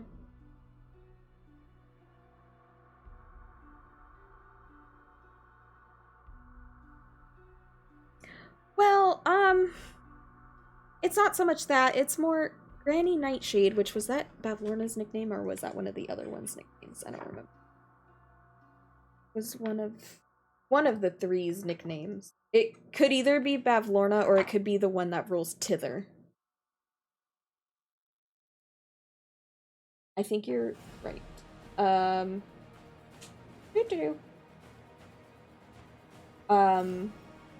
Oh, wait. Scabatha Nightshade, aka Granny Nightshade, yeah, and they are the one... Hello? Why doesn't it say? Like, right here. I think she is the one that rules Tither, though.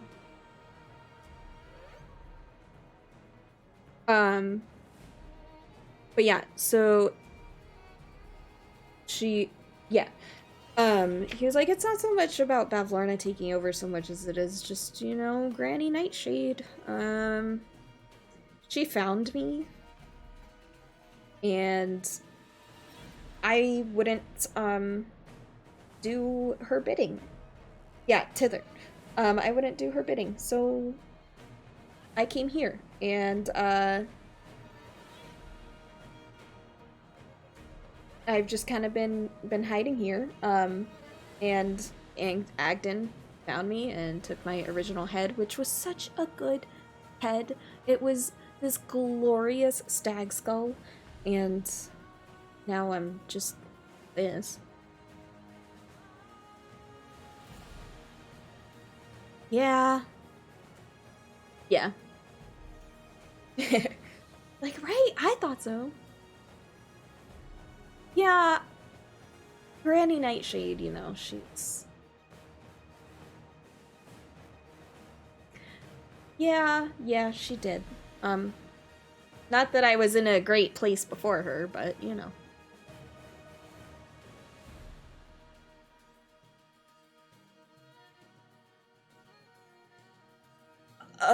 Like my head from when I was alive? I mean...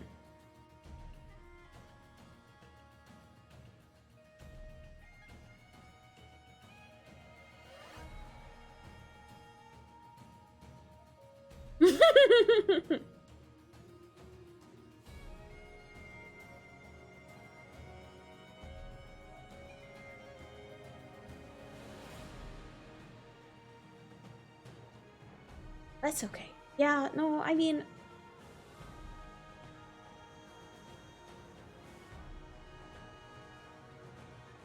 So, yeah. No, Granny Nightshade found me, and she turned me into this, and...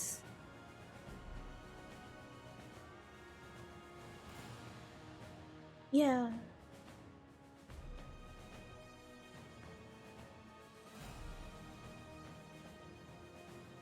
Yeah, I guess. Yeah, she just kind of needed help around the house, but the thing is, like, around the house, help for her is not good things. she's, you know, just, I don't want to hurt people.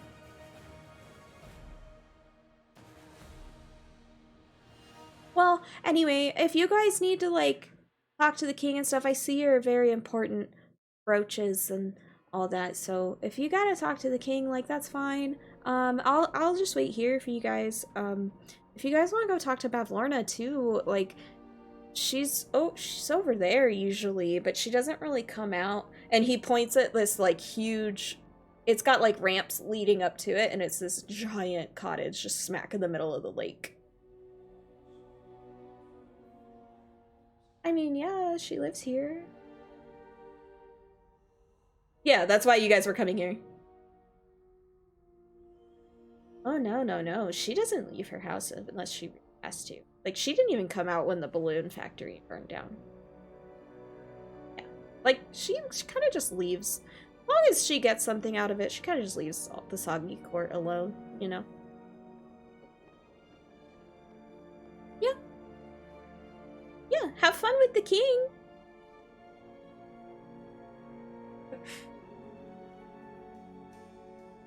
Yeah. I mean, my original body's dead. That she gave me?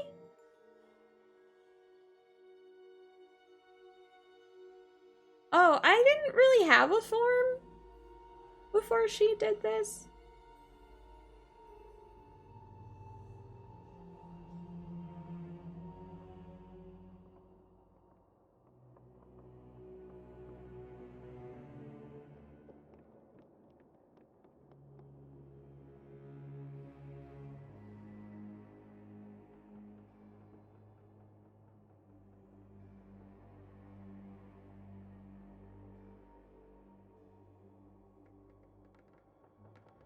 I mean, I'm still kind of alive, aren't I?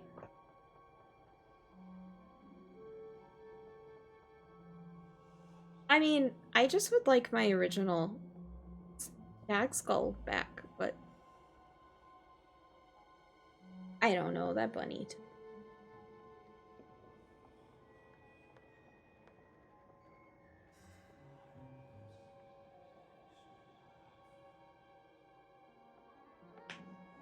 Not that I remember, but I can go back and look after session and see. To, like, see if you guys remember that.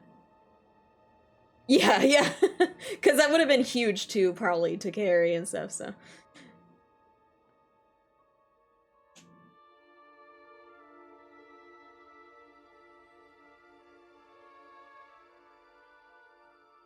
Yeah. Yeah. Cool. So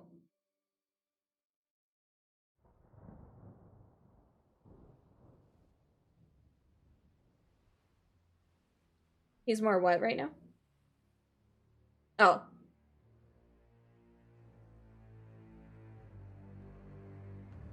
I hope so.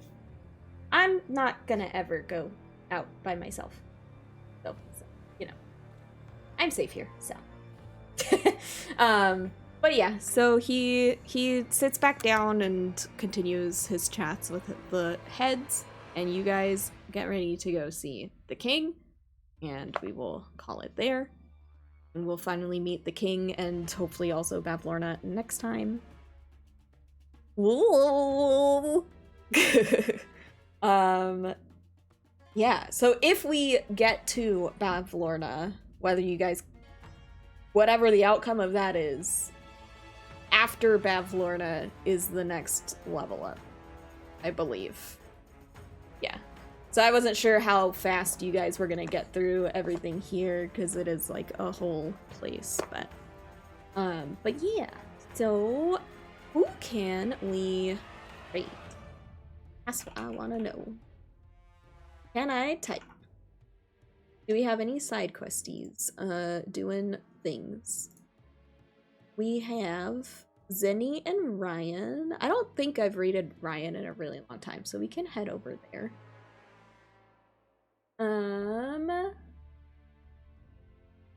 Can I see what's happening? I guess it doesn't matter what shape the camera window is in anymore. Ryan, not lying.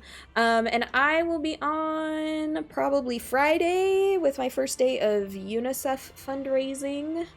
And then Saturday, I'll be on Laura's channel for D&D, finally! I'm so excited. But yeah, what is Ryan up to? Fork knife! We love fork knife. Alrighty, thanks everybody for playing. I'm going to imprison the players. Bye!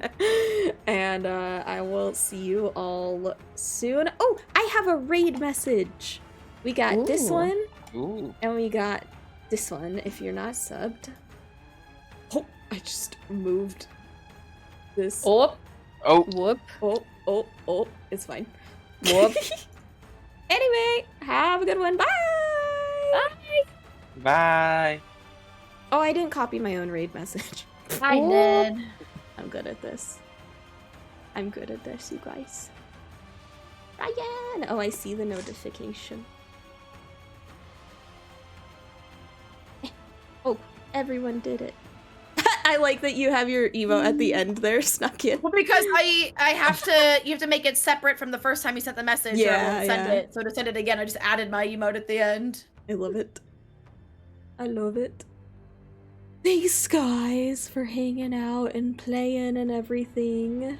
Thank you. Thank you. I love that Tyler saw me before they realized